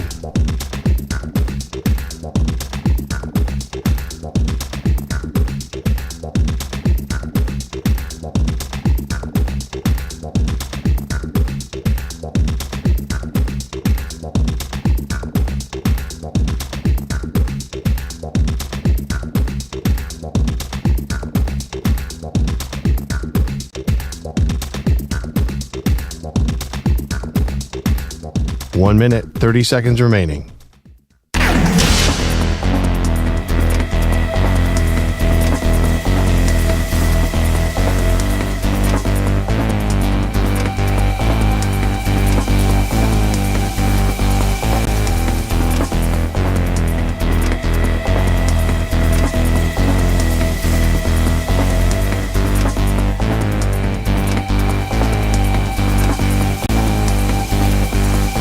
1 minute remaining.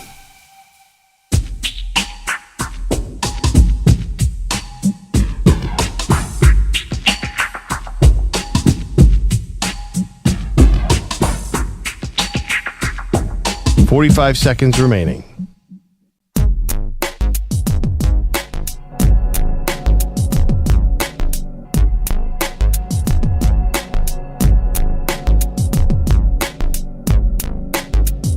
.30 seconds remaining.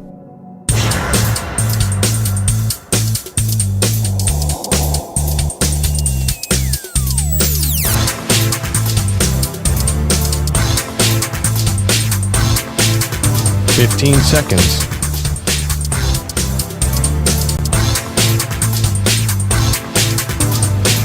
Break ends in 5 seconds.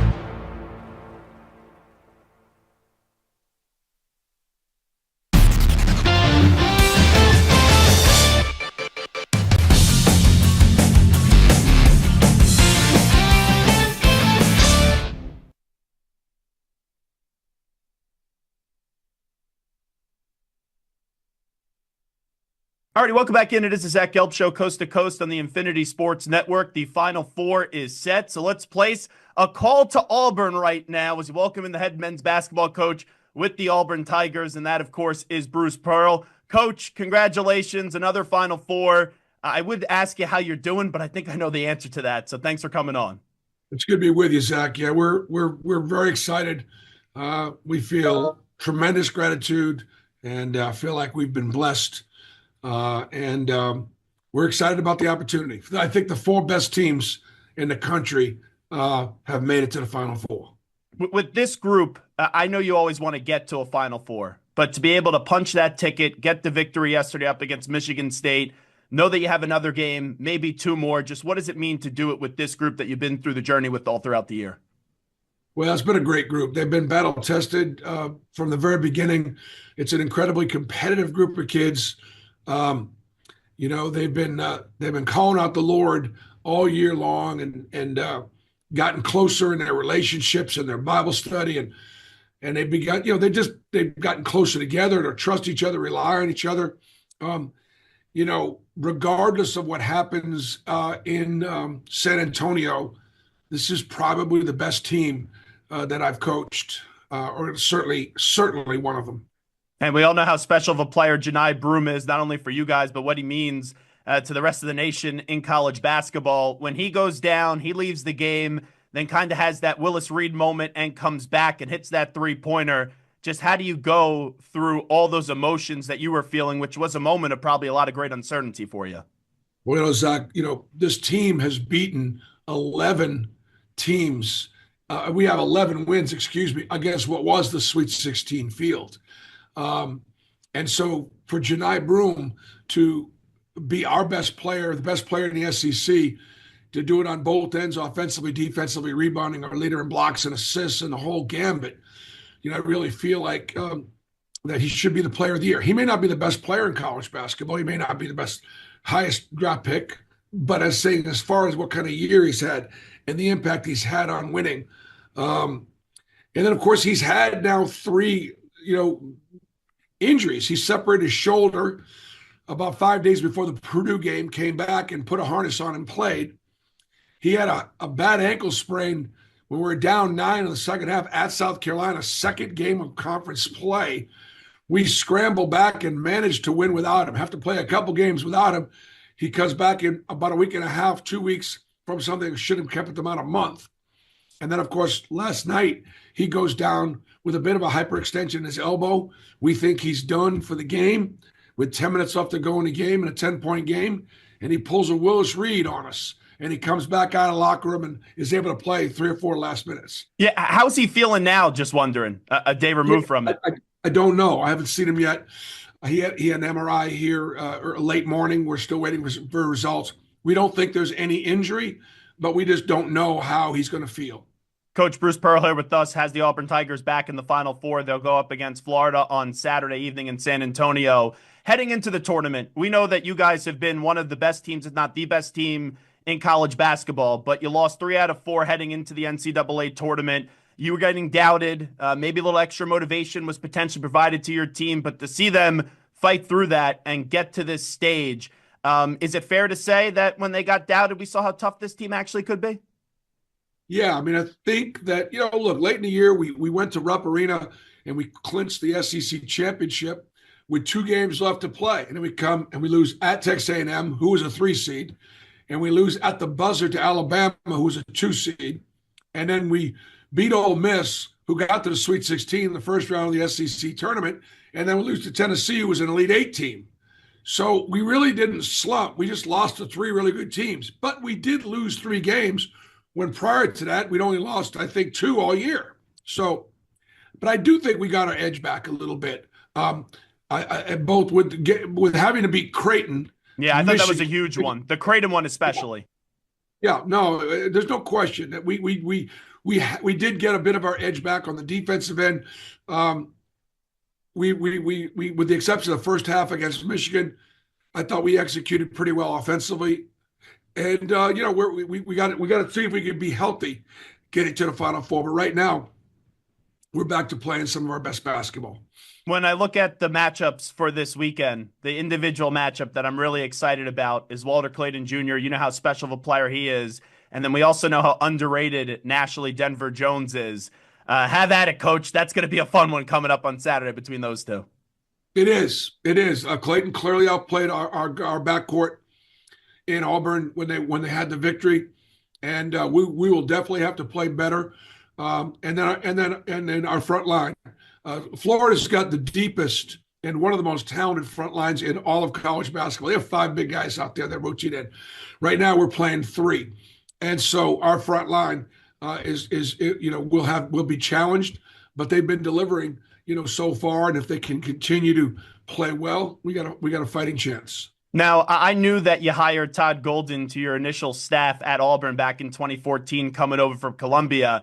I didn't know you coached him in the Maccabi games back in 2009.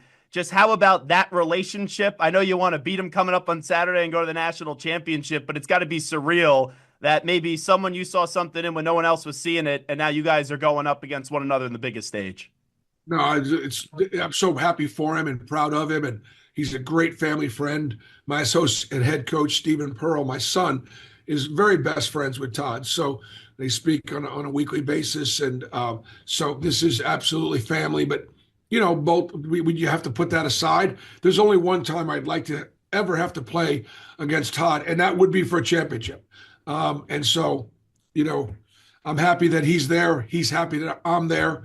And one of us is going to advance and have a chance to play for a national championship. What did you see in him back in 2014? Well, he's just really smart, really tough. He was a terrific player, high character, great mind, and loyal, hardworking, great family man. He checks every box.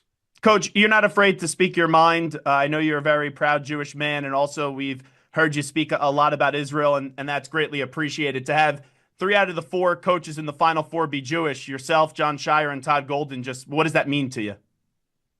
All it says is that we live in the greatest country in the world, that anybody in this country can become anything. Now you got to work hard and you got to have some breaks along the way, but it just tells you, what's possible. And so I know John and Todd are equally as grateful to all the people and all the institutions and the support that they received growing up and developing and then getting the opportunities that they've gotten, because that's how I feel. Just grateful for every opportunity they've gotten. I tell my players all the time, whether it's the color of your skin or your faith or whatever it might be that maybe some people are uncomfortable with, all those things are obstacles. They're not roadblocks. And so, yeah, I think it's pretty cool. And I bet you there are a lot of other Jewish coaches out there around the country that this obviously continues to give them hope as well.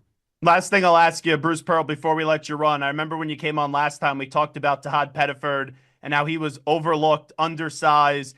And, man, what a player he's been for you, especially in that Sweet 16 matchup against Michigan. And we talked about that confidence, and you said he's had that confidence since day one. It's kind of crazy that he's only a freshman.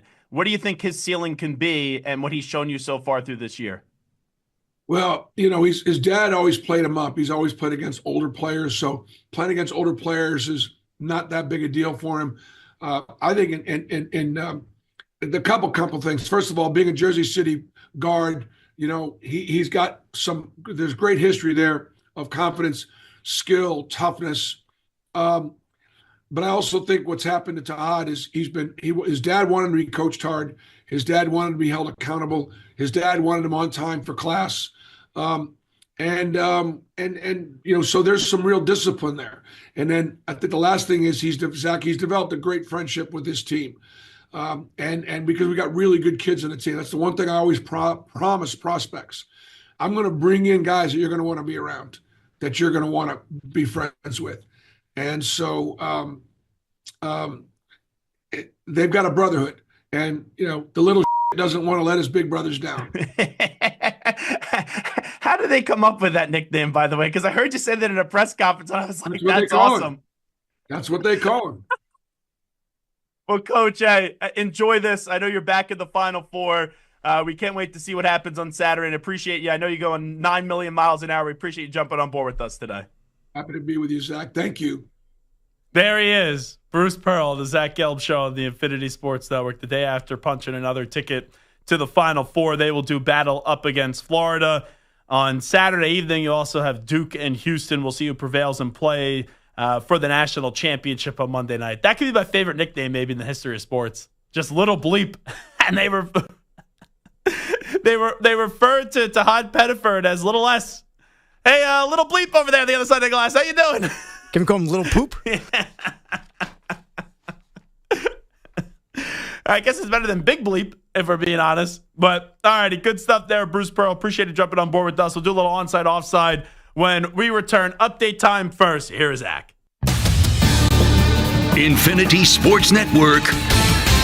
Sports Flash. Well, there are 4 day games today in baseball, and you could not ask for a worse start than what the Milwaukee Brewers have been going through after giving up 36 runs in 3 games against the Yankees. They've allowed 10 more today and trail the Royals by a score of 10-0 in the bottom of the 7th. Salvador Perez with a home run. The White Sox have 3 home runs today and lead the Twins 3-0 top 9, and the Orioles on top of the Red Sox 4-3, top of the 7th at Camden Yards, while the Rockies have just scored 1 against the Phillies to take a 1-0 lead in the top half of the 6th.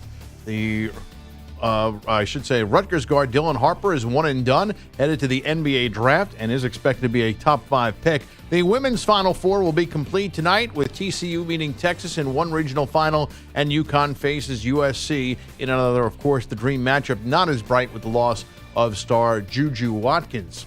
The Thunder are 27-1 against the East and host the Bulls tonight, looking for their 10th straight win. The defending champion Celtics are also playing their best at the right time, looking for their 9th straight in Memphis. And Stanford has hired former NFL coach Frank Reich as its interim. I'm Rich Ackerman. This is the Infinity Sports Network. Follow us on Instagram. Our handle is Infinity Sports Network. That's Infinity Sports Network to follow us on Instagram.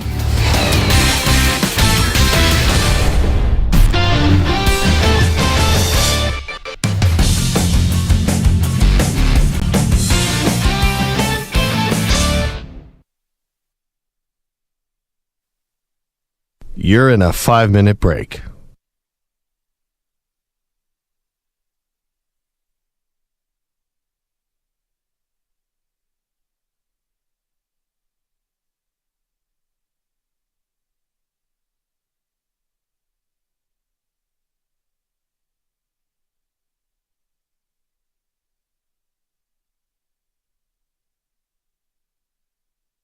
Four minutes, 30 seconds remaining.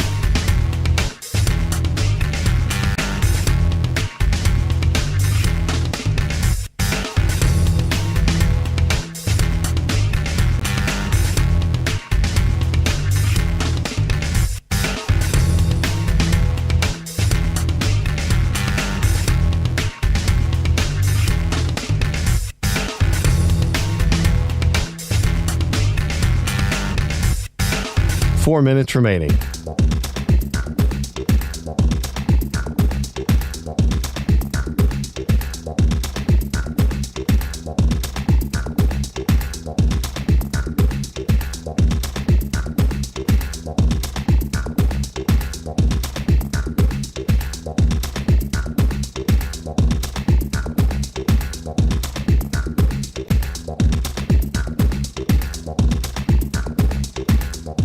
3 minutes, 30 seconds remaining.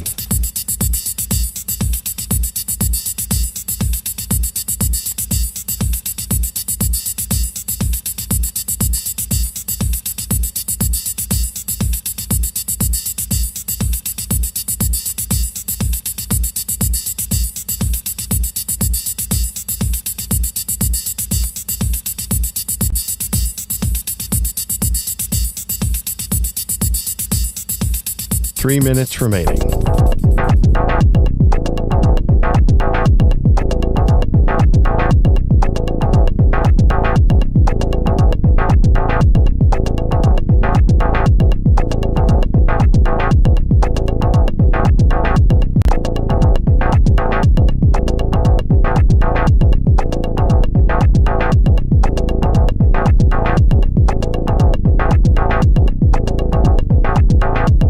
Two minutes, 30 seconds remaining.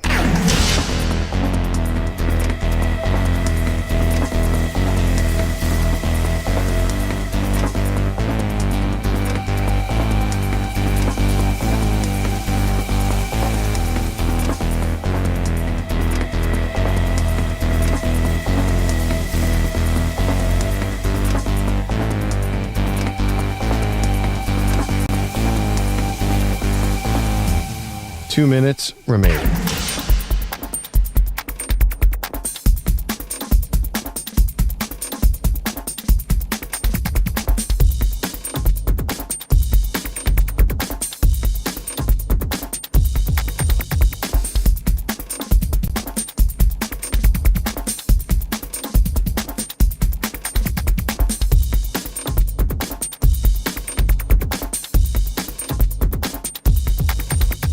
One minute, 30 seconds remaining.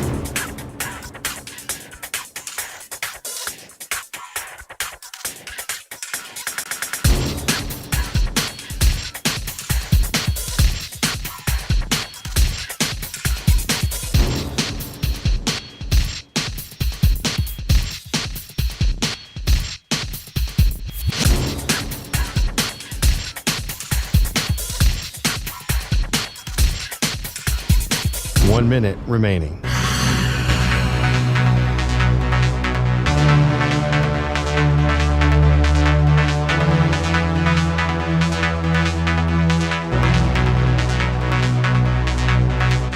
Forty-five seconds remaining.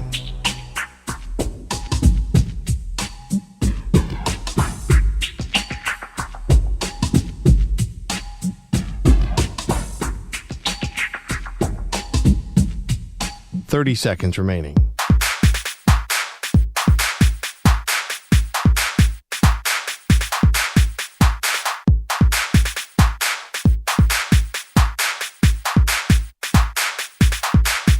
Fifteen seconds.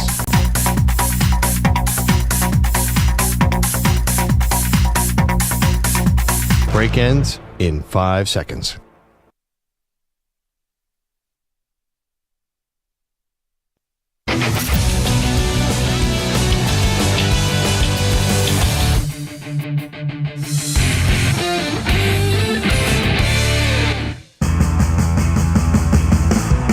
Zach's taking on the most polarizing issues in sports. Which side of the line of scrimmage will he end up on? Offside. Defense number 69. It's Onsides, Offsides with Zach Gelb. Alrighty, it's onside, offside time. Stu Pak, what do we got cooking today? All right. So, I can't hear you. All right. So what you got me? No, I really can't hear you. I can hear everything you're saying. Okay, For those that don't know, yes. Stu got an ear infection. I can't hear this myself, so I might not be saying anything. I was supposed to maybe see Stu down at the shore as I was there for a wedding. And I said to Stu, because we didn't link up, I go, oh, how was AC? Stu goes, never made it. I go, what do you mean? He goes, had an ear infection. What? Have you ever had an ear infection? Like when I was a kid, I remember getting an ear infection. Not as an adult, though. Yeah, it's probably been like 20 years. Oh, it's been a long time. You know what this means? You get on that plane to go to San Antonio. It's going to be rough. Well, what is, like, the producers I work with? Like, Hickey once got food poisoning on a trip, right before the trip. You have an ear infection. Sanders knows more doctors than I've ever known. If you need a doctor, just talk to Samter. He'll have a list of recommendations. It'd be like he's like the Daniel Jeremiah, what it is to the draft world. That's what Samter is with doctors. But geez Louise, Stu. You were down for the count? Ear infection? Yeah, it was pretty bad. I did basically nothing Friday, Saturday, Sunday. A lot of pain, headaches, all that stuff? Yeah, especially Friday. Friday, it was just a throbbing. My ear felt like I wanted to cut it off, basically. Now, you guys are just going down there for the day anyway? Yeah, it's just for the day. Oh, okay. So not like at an Airbnb or anything like that, or hotels that you got screwed out of and all that stuff. All right. I did make my way to White House Subs, by the way. I saw there. that. Oh, Jealous. It was a hangover helper, I'll tell you, on Sunday morning. You get a nice fat cheesesteak. Only $12.50. Priced perfectly. Very good. With a little crushed red peppers, too. Delicious. But anyway, let's get to a little onside offside. What do you got for me, Stu? All right, so the 49ers unloaded multiple starters this offseason, including Deebo Samuel, Jordan Mason, Dre Greenlaw, and Shavarius Ward. The question does remain, however, about the future of Brandon Ayuk. And Adam Schefter reports that San Fran will owe their star wideout a $22 million bonus if he's on the roster by tomorrow, making any trade after today basically impossible. So onsides, offsides, the 49ers would be making a mistake if they kept Ayuk. I'm actually going offside on this one. I think it is a mistake if they get rid of him right now. I know that there was some skepticism to pay him a year ago, but they did. You don't have Deebo Samuel anymore. Christian McCaffrey and George Kittle, right, have had their fair share of injuries as well. You're going to need to see what Brandon Ayuk can be this upcoming season, even if it means, let's say, if he gets hurt or if he does not resemble the wide receiver that he was a few years ago and he basically had 1,400 yards, even that means you shoot yourself in the foot here with the contract. They need him, though. That team has lost a lot this offseason. If they want to get back to the postseason, they're going to need Brandon Ayuk to be the Brandon Ayuk that they paid him to be. So the 49ers would make a mistake if they kept Ayuk. I think it's a mistake to get rid of him. So I think that's offside right now for where this team is at. Offside. Next question. So last week, new Stanford GM Andrew Luck fired head coach Troy Taylor after repeated harassing behavior. Now, Luck has brought on his former Colts coach Frank Reich to take over as the interim head coach for the 2025 season. Onsides, offsides, you're okay with Stanford hiring Reich on a one-year interim basis rather than finding their next full-time coach? Well, with how late in the game you are, with it being the end of March when this stuff came out, who are you getting? So do I want to find a full-time coach and give him a 4 or 5 year contract that you don't have the best pool of candidates? No. So I think this is fine, right? Andrew Luck using his NFL resources. You get a respectable name. Now, let's be real. If I'm Frank Reich, I know you know Andrew. Why the heck would you want to do this? Well, why would you want to go coach in college at Stanford? You made enough money. You got a huge contract from the Carolina Panthers. They got rid of you after 1 year. And it just shows you these coaches, they're addicted to coaching. Look at Belichick. He's now coaching at UNC. Ron Rivera is like the general manager, is some role at Cal. These guys, these lifers just can't get away from it. But I have no problem. Stanford says, hey, let's give it a roll of the dice here for a year. It's the understanding that this is a year agreement, and then you'll have a larger pool of candidates to pick from when you get into the offseason. So you're okay with Stanford hiring Reich on a one-year interim basis rather than find their next full-time coach? Yeah, I just don't think that there was anything else that they could have done. And I wouldn't want to go sign a guy to a 4 or 5 year contract now when you don't have the most ideal candidates in the world this late in the game. So I'll go on sides on that one. Last night, we had a melee in Minneapolis as the Timberwolves and Pistons got into a wild brawl that saw punches fly and led to ejections of 5 players and 2 coaches. A young fan was even caught in the melee, and soon-to-be owner and guest on last week's show, Alex Rodriguez, gave the kid a jersey. Onsides, offsides, each of the players involved should be suspended at least 2 games. Yeah, see, I'm actually happy that there was some sort of a fight in the NBA because usually it's a hold me back, bro situation. At least this moved into the stands. But whenever you have, players in the stands interacting with fans that way and getting that close, you got to do the prudent thing here, and you got to suspend people that were involved in this. So I'm fine with each player getting suspended at least 2 games. I don't think it was the worst thing in the world. I don't think it was the biggest brawl I've ever seen, but you have to do something from a punitive action standpoint. So I think on sides. Hey, by the way, Stu, because you sound worse today than you did last week. I know. Yeah. Do you think? What did you had a little cold last week? It's something. Yeah, it had to be a cold or something. Do you think that was the appetizer to the ear infection? That was like the warning sign that this was going to happen? Yeah, and probably sitting in 45-degree weather for 4 hours watching a baseball game the day before didn't help. Oh, yeah, that's right. You were off Thursday. Probably didn't help. When did you get this ear infection? Like Thursday night. Oh. So it was like right after the game, basically. So that Friday that you took, Sam and I, we were very... we thought your off-day schedule was a very big boss move. I'm taking off on Thursday, and then if there's a rain out, the game will be moved to Friday, and then you already took Friday off as a precautionary day, and you kept it anyway. So your Friday that was an off day was basically a sick day. Yes, that's what it turned into. You should have called up, said, I'm ready to work. I'm calling out sick, so you could have kept the off day. That's what I would have done. But anyway, let's keep it moving. What do you got? So the Grizzlies surprised us all by firing head coach Taylor Jenkins with less than 10 games remaining in the season. Now reports say that Ja Morant didn't like the offense. Shocked. And is upset with the move because Jenkins was updating the scheme to use more plays that Ja likes. Now the interim head coach, Tomas Iasola. Say that 10 times. Yeah. Did you say Frank Iasola? He is the architect of the offense that Ja did not like, leading many to believe that the Grizzlies are fed up with Ja and are ready to move on.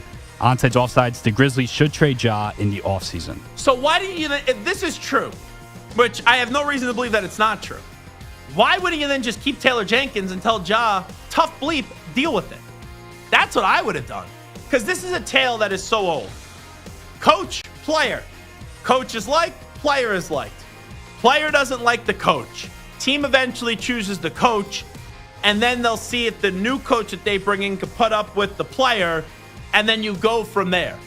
But this idea that the Grizzlies are going to trade Ja Morant after the season, they're having a good season. I know Ja Morant could be immature and could be a pain in the ass. He's proven that in recent years, and he got hurt too last year. But he's such a special player still. And it's not as if you're, this great franchise. You're the Memphis freaking Grizzlies. I don't think you're in a position where you could get rid of Ja Morant.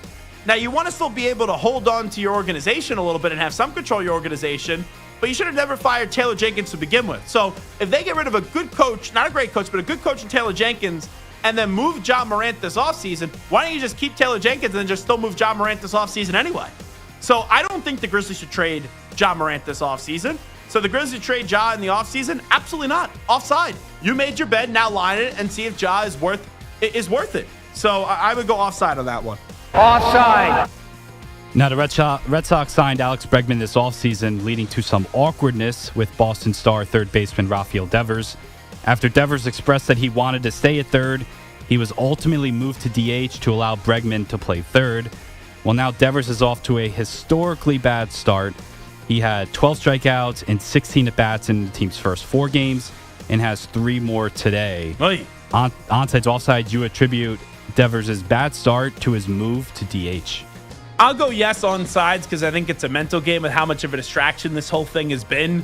But this is also the typical overreaction to just the start of the baseball season.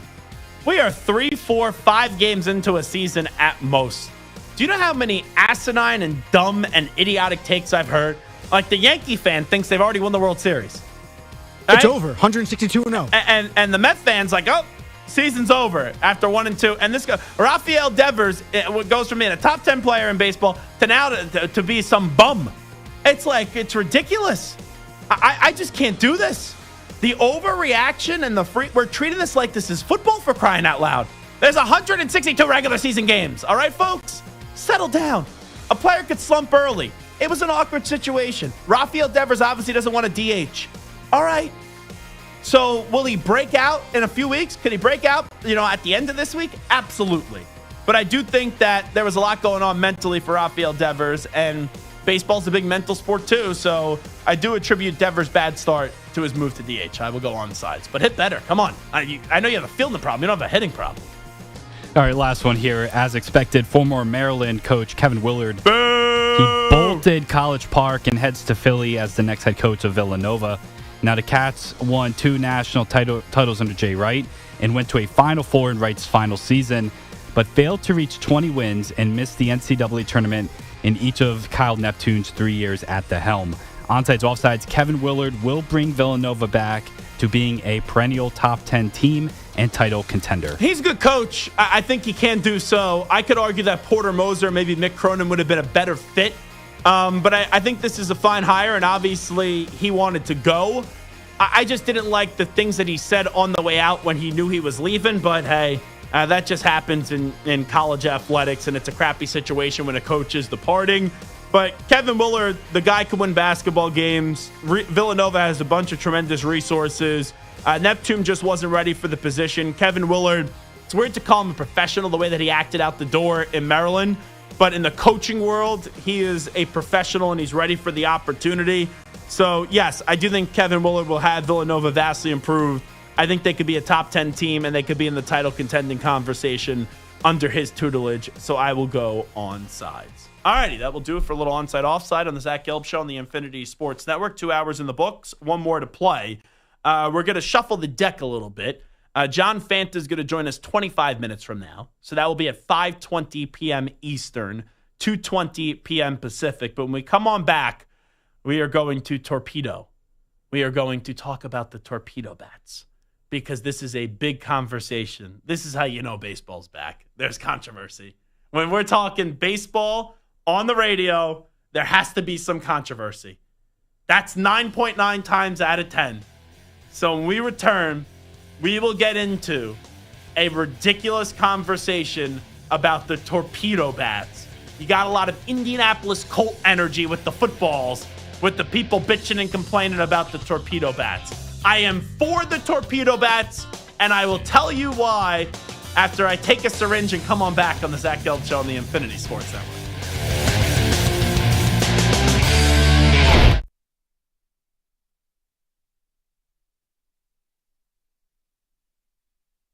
You're in a 5-minute break.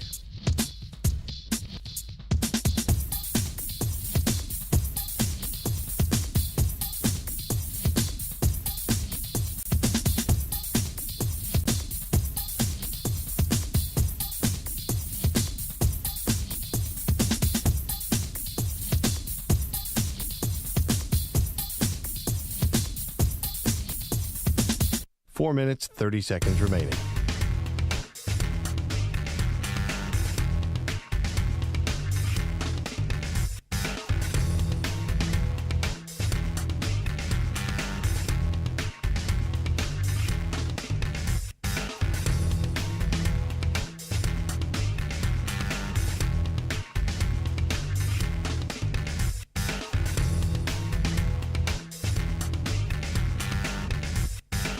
Four minutes remaining.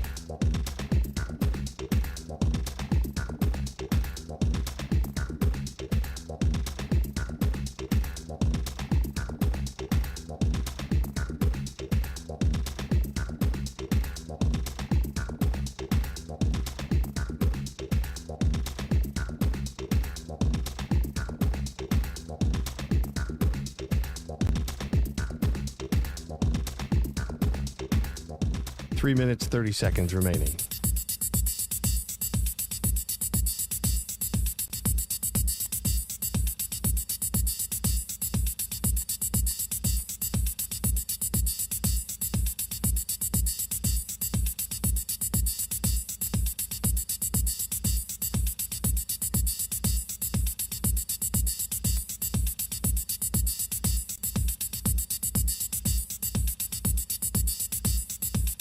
Three minutes remaining.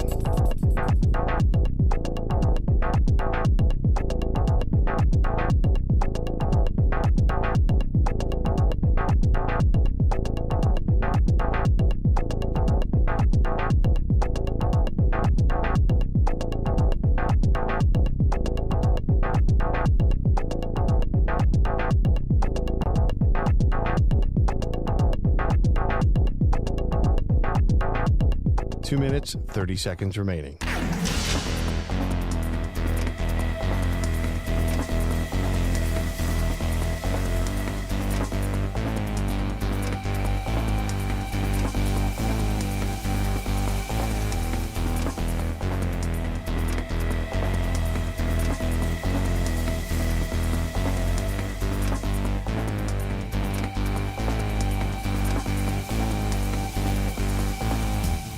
2 minutes remaining.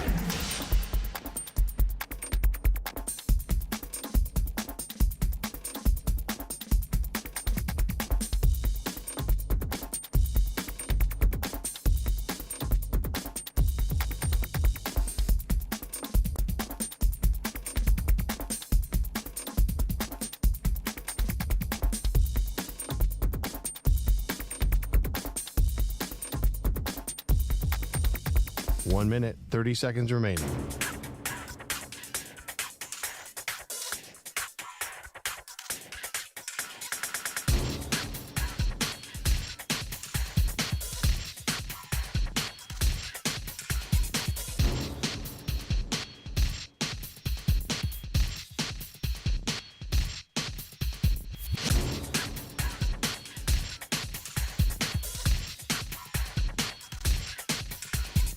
One minute remaining.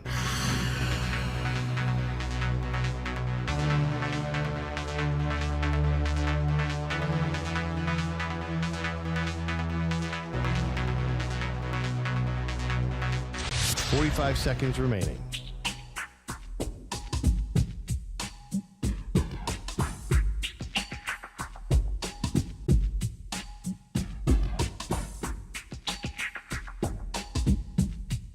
$30 seconds remaining.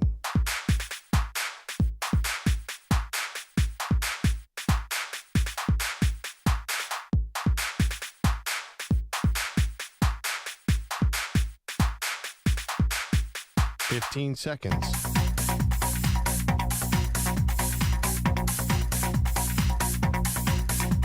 Break ends in 5 seconds.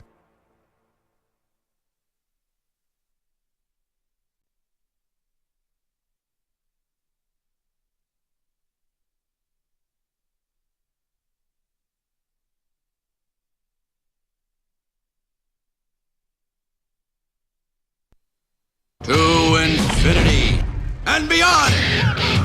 He's live. He's nationwide. This is the Zach Gelb Show.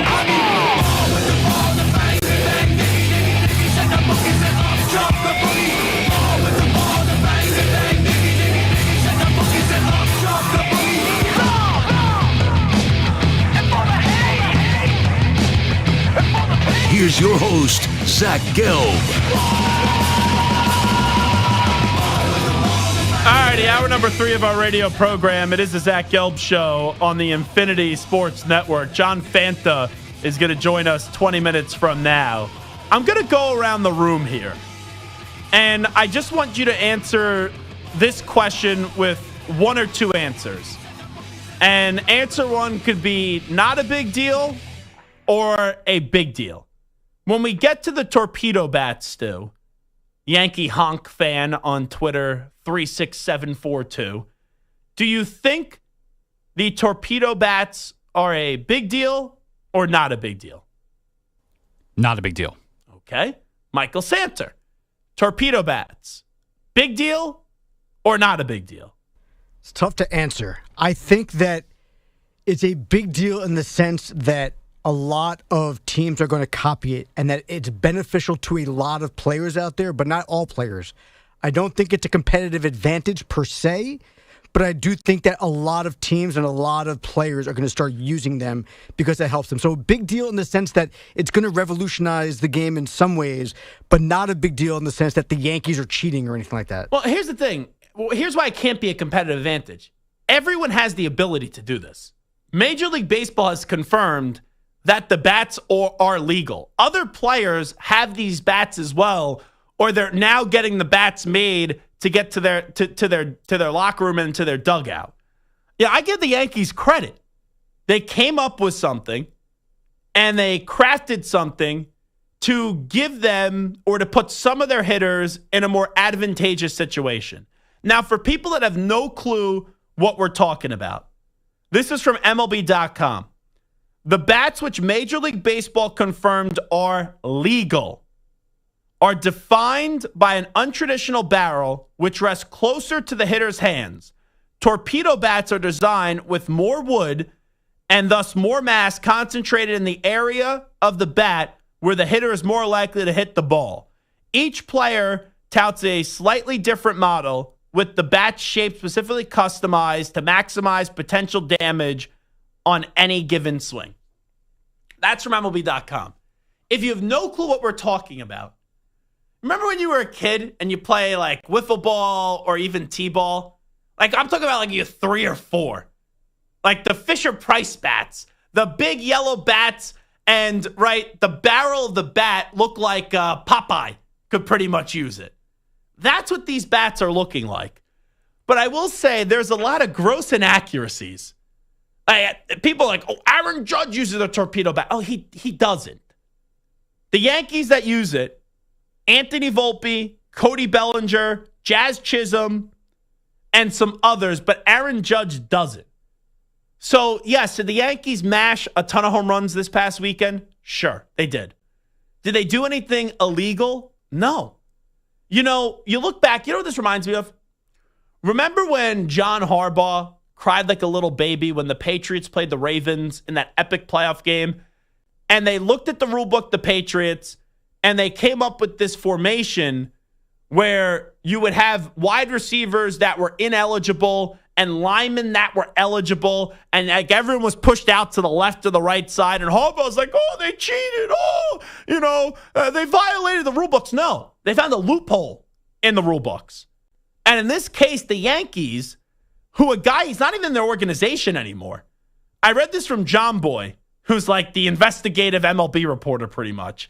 And he said, torpedo bat info. 9 of the 15 home runs that the Yankees hit this weekend were used by players using the bat. The analyst who helped design them worked with the Yankees from 2018 to 2024. He's now with the Marlins. Giancarlo Stanton actually used one last year. Bellinger said he first tried one with the Cubs last season. And Twins catchers Ryan Jeffers also used one yesterday. So this idea that this is a foreign concept, and right, like I didn't hear about it before yesterday. Stu, I don't think you heard it before yesterday. Samter didn't hear about it before this weekend. But in the baseball community, the elites of the baseball community, like the actual players and the teams, some players haven't heard about this because it hasn't infiltrated their dugout yet. But obviously, there has been enough going around here where Cody Bellinger's like, oh, this isn't the first time I used it. Or now you have the guy that created it who now works for the Miami Marlins. So I don't think this is something that's going to go away. And this idea, and trust me, I'd be the first one to slam the Yankees if they were cheating. First one. Would love it. Love to see the Yankees caught up in a scandal because then their fans would be squirming and they would be trying to defend something. But this isn't cheating. This is knowing the rule book, knowing what you could get away with. And also, let's say the Yankees were cheating. Would they have contacted Major League Baseball to get an answer if this is legal or not? Like they said, hey, this is what we created. Can we use this? Major League Baseball said it's legal. So what's the issue here? What's the big controversy? It would be like, okay, if I knew I could get away with something, I read a rule book. Oh, I'm calling you to see if this is legal. And you tell me yes, then why wouldn't I use it? I don't got to tell everyone. Other people are going to find out, but I don't got to tell everyone. You know, it's almost like the NFL's drug testing system. The NFL, if you put anything in your body in the NFL, before you put it in your body, you have the ability to check with the NFL if it's a legal substance or not. That's basically what the Yankees did here. They came up with something. They were about to, quote unquote, take something or implement something. And before doing so, they said, hey, Major League Baseball, is this legal? Major League Baseball said yes. So if Major League Baseball is telling me it's legal, it's like the Yankees just showed up to the plate and said, here's this Popeye-looking bat. You know, here's the torpedo bat. It's not as if they just did that. They checked with Major League Baseball to make sure that it's legal. So if the folks running Major League Baseball are saying it's legal, even if it looks foreign to Stu, to Samter, and myself, doesn't mean it's illegal. The Yankees actually did something smart here. And can we have an honest conversation here? If we see more home runs, is that a bad thing for Major League Baseball? I don't think so. It's the same thing with the steroid era. Everyone now poo-poos the steroid era. Oh, it was horrible what happened. Oh, Sammy Sosa, Mark McGwire, and Roger Clemens, and Barry Bonds. All these guys, bunch of animals. Oh, how could you cheat? How could you cheat? Do you remember where Major League Baseball was before the steroid era? Do you know, for someone that's 30 years old like myself, how fun it was to grow up in the steroid era? Where you had Sammy Sosa up against Mark McGwire, when you had Barry Bonds just hitting moonshot home runs each and every night. So if you're giving me something here that is now deemed legal, that you could say could enhance my chances of hitting home runs and hitting big, thunderous, prodigious home runs, that's a bad thing? This is almost like, and I know this is a weird way to say it, this is almost as if it's a legal version of steroids. And I know people are going to say, whoa. It's like the Yankees I don't think the Yankees are doing anything illegal. I just said that. I understand. But you are giving a bat that is designed for the barrel of the bat to be bigger. And so when you hit that spot and you're giving a bigger chance to hit that spot, the ball is going to go further. Like, I was listening to one of the Yankee games on the radio this weekend, and Dave Sims, I believe it was on the Volpe. Was it the Volpe home run, Stu? That it didn't look like it should have. I think it was Volpe. I may be wrong. Yeah, it looked like it was just like a fly ball.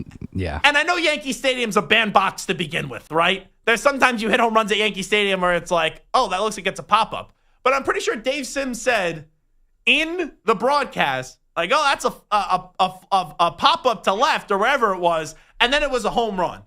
Now, you don't want that to happen necessarily.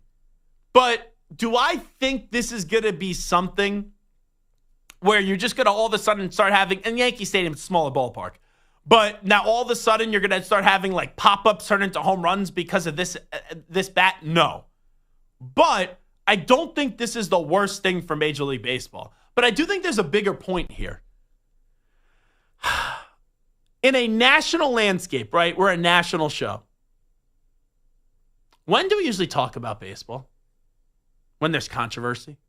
When Shohei Ohtani's interpreter is a degenerate gambler, or maybe was placing bets for Ohtani and there was a cover up there. I don't want to make any accusations, just throwing it out there.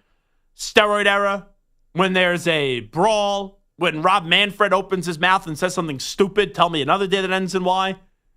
We're not really focusing much on the games. Now, this is controversy, but if it improves the product and improves more home runs, and I'm not saying this could have the same impact as the steroid era, but if it gives you a chance to have more home runs and we see more great chases because there are players that are not really power hitters that are now getting a bat that's going to be conducive to hitting more home runs, is that really a bad thing? I don't think so. I don't think it is whatsoever. Now, it's like you look at, remember the spider tack thing? And pitchers felt like it was unsafe not to have the sticky substance because they couldn't really control how they were throwing the baseball. It's almost this is the reverse of it. It's like, we want more home runs. We're going to make a bigger bat. We're also going to make the pitchers, it's going to still, because we're checking their hands for all the substances still. I think it's the dumbest thing. When you have a reliever trying to the bullpen and they check his hands, or a guy has a 1-2-3 inning and then you have an umpire checking his hands. So we're taking more away from the pitchers, right? We're taking away your performance-enhancing substance. And then we're going to give the batters an ability to have bigger bats here. Let's call it what it is.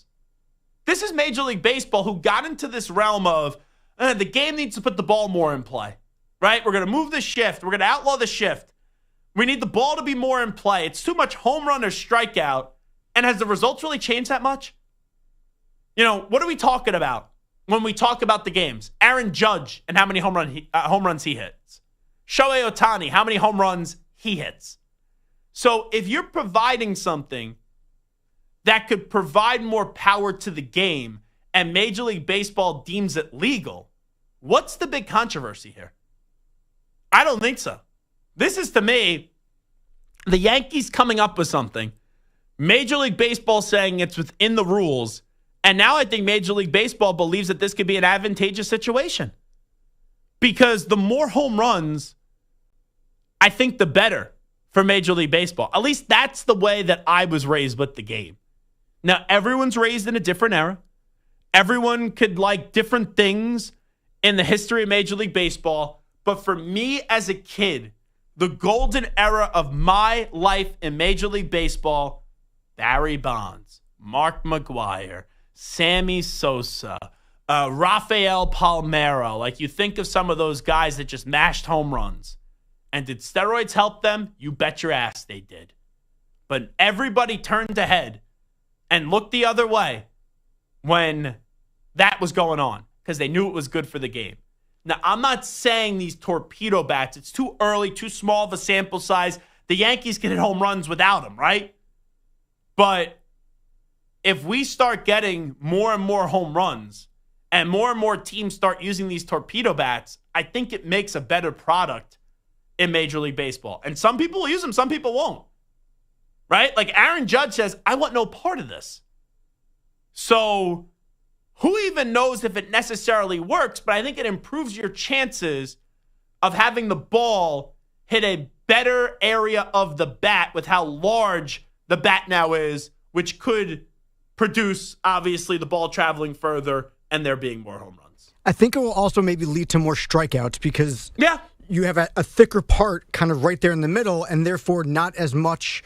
and also the approach, too. Yeah. You're thinking just home run, home run, home run, home run. If you're over-aggressive, sometimes you miss and you Which just is basically strike out. what the Yankees have been doing for the past decade. It's just home run, home run, home run, so it doesn't hurt. But here's the other interesting part of it, that we don't really know if there's a link necessarily yet, but we know that Giancarlo Stanton has injuries, ligament damage in both of his elbows. Okay. All right? Last month during spring training, he said that his injuries were likely tied to, quote, bat adjustments. And it turned out that he was one of the guys using the torpedo bat last year. Yeah. So there's speculation that his injuries may have been caused from, like when you're swinging a bat that is, the weight is distributed differently. It's going to change how your body reacts to it. And so there is certainly a chance that him using this bat last year So it's an could impact adjustment. it. It's an adjustment. Here's why, and I think Stu may agree with this, because Stu kind of gave me a look when you said this. If this was a guy that was never injured, all right. Bingo. Then maybe I'd be like, there's some validity to it. I'm not saying you're wrong. But Giancarlo Stanton wakes up and the guy's injured. He find me a time when the guy's not injured. So I don't know, just like how it's not fair after this one weekend to say, oh, this is going to change Major League Baseball 100%, and now everyone's going to start using this. They're going to experiment. They're going to see if they like it or not. They're going to see if it actually works. That's too small of a sample size to then just say, oh, just because Giancarlo Stanton is injured, it's too small of a sample size, you know? Just something to keep an eye on. No, it's something to monitor. But that's what we're in. We're in the monitoring stages. This is, to me, though, has the potential, I'm not saying it's going to be the case, to be the legal form of steroids now in the year of 2025 in bat form. That's what I really think that this could potentially be. Because if we go back to like now guys are mashing 60, 70 home runs, when Aaron Judge basically does it without the torpedo bat, and Shohei Ohtani basically does it without the torpedo bat, I think that there was a lot of players in Major League Baseball. Like, put it this way. If Barry Bonds didn't have the steroids, do I still think he would have been one of the greatest baseball players of all time? Yes. But then there's some other players that just out of nowhere started hitting 40, 35 bombs a year. And you're like, whoa, well, that's got to be steroids. That's what I'm curious to see with this. The non-power hitters, how much do their power numbers increase when they use the torpedo bat? That's the thing to monitor for me. All right, it is Zach Gelb Show on the Infinity Sports Network. John Fanta will join us next. We'll talk some college basketball with him. You're in a 5-minute break.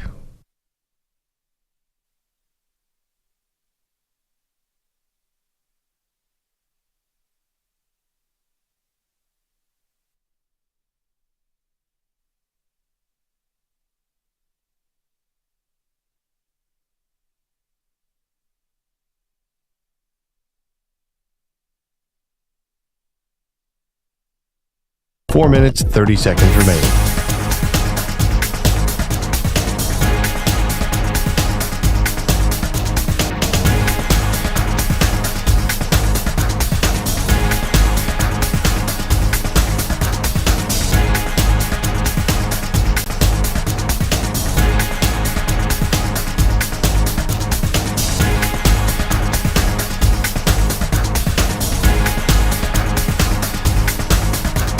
4 minutes remaining.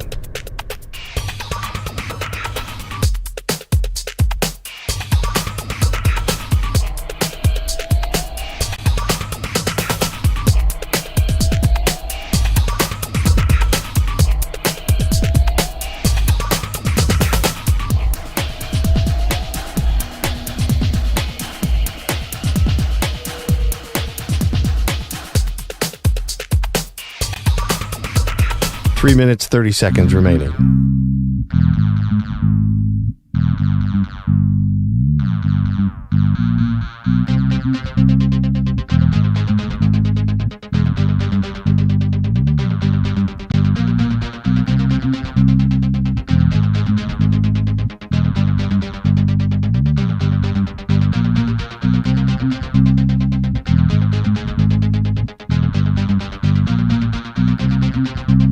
Three minutes remaining.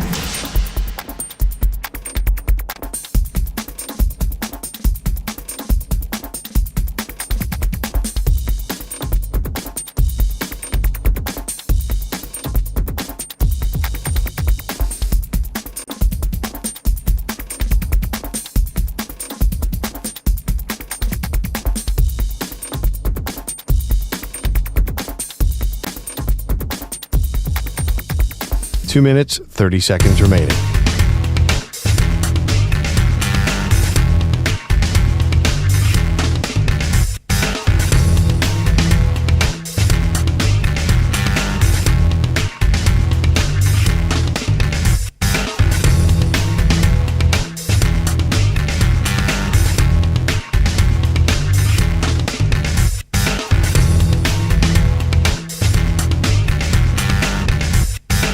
Two minutes remaining.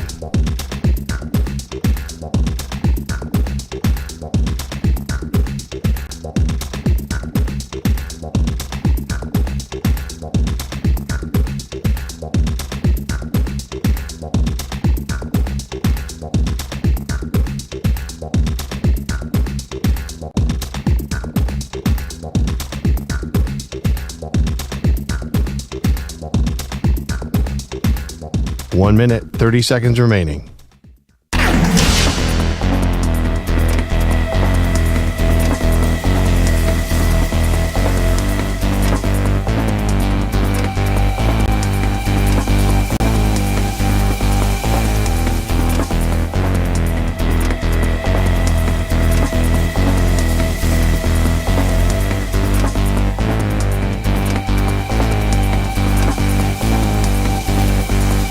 One minute remaining.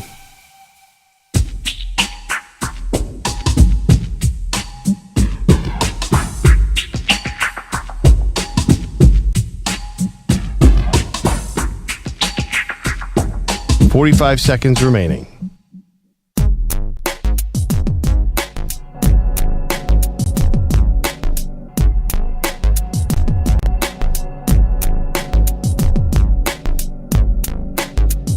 .30 seconds remaining.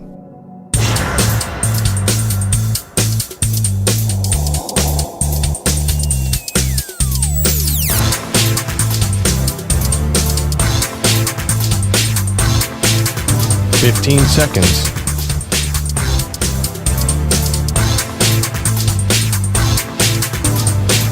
Break ends in 5 seconds.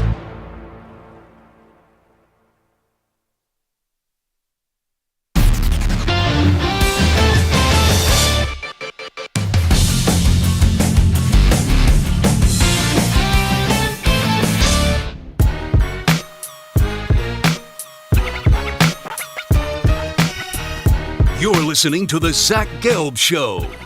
You know, we were talking about this before the show when I said that we were going to have John Fanta on. And we were talking about some of the voices in college basketball that I grew up with. Bill Raftery, right? Ooh, onions! And then the great Dick Vitale. And when I was talking about John Fanta, Samter and I both agreed that John has the potential to be like our generation's next voice of March Madness, that in like 50 years, we're still talking about him and his excitement for college basketball. Because I think pound for pound, he is the best at talking and covering college basketball that we do have today. So enough with the slobber fest, and let's bring on John Fanta. as I love talking college basketball with him. John, how are you? I love talking college basketball with you too, Zach. I'm great. I love this week. It's a celebration of the sport. And you can look at it two ways here, depending on what side of the scale that you're on. You can look at it from the standpoint of, well, 4 number 1 seeds. I love the chaos, and I love all that. Here's what I would say to that. Texas Tech could easily be here right now. Why not Ole Miss? Ole Miss was in position against Michigan State. I mean, we could go on and on about different things that happened in this tournament that could have led to one thing happening or the other. Not necessarily really with Duke and Auburn, but with Houston, they could have easily lost to Purdue. My standpoint is this is going to be rare. You might see 2 1s and 2 3s, or 2 2s and a 4 and a 6. 4 number 1s has only happened one other time for a reason. And don't tell me it's all about who's getting paid what, because there's some teams on the 2, 3, 4 line that paid their players more and are not in the Final Four. These 4 teams were the best all season. It is a historic Final Four, but what it ends up being in our minds is determined by, do we get a Chris Jenkins Villanova moment? Do we get a Gordon Hayward at the buzzer type of moment? Do we get Texas Tech Virginia in 2019 that was Virginia's ultimate redemption? I'm intrigued, and all eyes are going to be on it, and I think we're going to see some high ratings this weekend. Would you agree with this statement? Cooper Flagg is the best player remaining in the NCAA tournament, but the most entertaining is Walter Clayton Jr.? I would actually agree with that because of Clayton. Clayton hit a shot Saturday night that I can't even use more than one hand to name the players that I've seen make that shot. He reminded me of Steph Curry, if we're being honest. Had a little bit of Ali Farouk Manesh of, you can't be serious with that shot. You know, when he let that go, and that's a legendary line from Dan Bonner, who I think, Dan Bonner, Stan Van Gundy, and Kevin Harlan, I'm just entertained. You would think they call college games the whole year before they hop on the mic for the tournament. Those are 3 GOATs. And with Clayton, I'm sitting there watching the game, Zach. I'm like, go to the rim. Like, just go to the rim. You don't need it. It was amazing. It was the perfect storm. Florida played the analytics and fouled Texas Tech twice early when the majority of coaches don't do it. And then you want to give your All-American a shot, and he's incredibly entertaining. Cooper Flagg is the best prospect in college basketball that I've seen since I started covering the sport. That was 2017. So professionally, like where I have never seen anybody truly with a presence like him. And you talk to coaches, they say the same thing. Wow, we're blown away. I thought Kelvin Sampson on a show earlier today, Zach, he's like, I have a plan. He goes, I have 5 plans. He goes, there's a chance none of them work. Why? He's the number 1 pick in the NBA draft in June, but he makes everybody around him better. And if he gets this national championship, Zach, he's right there with Melo. He's right there, with the likes of an AD. And he's better than Zion. He's better than Zion. I also think this, John Fanta, too. When we talk about Florida and Duke, right? We talk Walter Clayton Jr. first. We talk Cooper Flagg, obviously, as well. The coaches here, I don't believe, get enough credit. I know it's at Duke, and right, anyone could coach at Duke. Ask Kyle Neptune about being at Villanova. Hubert Davis right now at being at UNC, replacing a legend. What Shire has done at Duke is really damn special this year. And also Todd Golden, breakout star, obviously, in the business. I'm going to use an example that's outside the box. That's why I like talking about this sport with you. It's got a little bit of, this sport, coaching in this sport, look at Scott Drew's career arc. Do you think anybody can walk into Baylor and win a national championship? Absolutely not. How's the same guy doing now? Right now, he's having a bit of a crisis of like, how long do I want to keep going? I have to adjust back to what I need. I got to portal better. Look at Bill Self. Bill Self is one of the greatest coaches to walk on the planet in the college game. How's his last 2 years gone? And people are criticizing him for roster construction. If you're going to criticize someone for their roster construction when they're down, are we not going to praise someone for their roster construction when they're this good? Shire's 37, Zach. This could have been a flameout. Had he lost in the first weekend of the tournament. Disaster. He would go into next year with Hubert Davis-like pressure. Enough with this anybody could coach. He's got the boozers coming in. He's got flag. I get a chance. I've people say to me, like, what do you do in the offseason? In fact, there is no basketball offseason. The NBA playoffs start next. I'm going to watch all the playoffs. I'm sure we'll catch up at some point because I'm watching all the games like you are. We're junkies. And then the recruiting circuit hits. June. The NBA draft is June. July is the circuit. Every time, without question. Boozers, Cooper Flag, Kama Malawach, you name it. John Shire is sitting in the front row, and that says it all. Because there's other guys in this who show up once. And keep in touch on this. That guy is wired differently. I did a piece on him a couple years ago. Zach, this is the type of kid who would practice. He would wake up. Glenbrook North High School is where he went. Illinois legend, right? Actually got named the Jewish Jordan for a while by the local community centers there because of how damn good he was. And shout out, we have 3 Jewish head coaches in this Final Four, which I think is, it's an amazing storyline. And I think we'll hear from those 3 coaches about what that all means to them. And when John Shire was growing up, he was the best player on the floor. He would wake up at 6:30. He'd go and get shots up. He'd go to school at like 8:10. He'd do a full school day. He'd get done at 3. This is from his coaches. He'd practice 3 to 5:30. He'd shoot 5:30 to 7. He went home, quick dinner, homework, 7:15 to like 9. And his parents said 4 days out of the week, back in the gym at 9:05 because he missed a couple of shots. This guy's different, and he's only 37. And so it's very real that you and I are talking a week from now saying, how many can he win?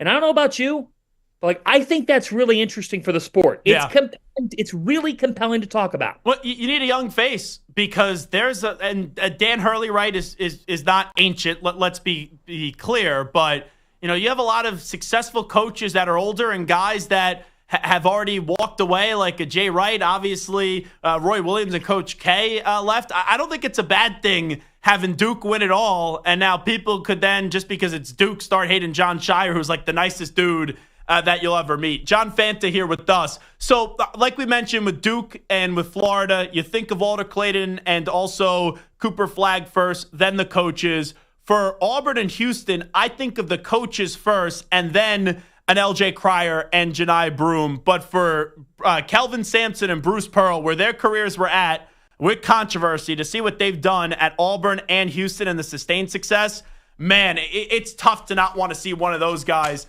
end up having their one shining moment on Monday night. I couldn't agree with you more, because how many better shots are you going to get? And that's what's also fascinating about this Final Four, is that we do walk into this week in San Antonio. And you and I have been talking for a few years now, and I'm with you. There hasn't been enough Cinderellas. Let's get some next year. I think that the carriage is getting the gas tank up. It's going to make it sweeter when she returns. Yeah, but it's such a gross overreaction. We've been so spoiled since 2018. We've seen 16s beat ones twice. We've seen 15s upset 2s. It's like 1 year it doesn't happen, and the sport's dead. Hey, how many years have they been telling? One and dones were going to kill the sport. Every single year they come up with something. It's ridiculous. It's ridiculous. And you know what? I also have a message to some of the people that I respect the most in this. The tweets every 10 minutes on someone entering the portal. Yeah. Enough. Nobody cares. I don't care. I don't give a damn who's entering the transfer portal. I wish the kid the best. They're allowed to go wherever they want. But what is the big deal about this? Congratulations, you're transferring. Best of luck in the next step. But great. It's a portal that you refresh and the name pops up on the screen.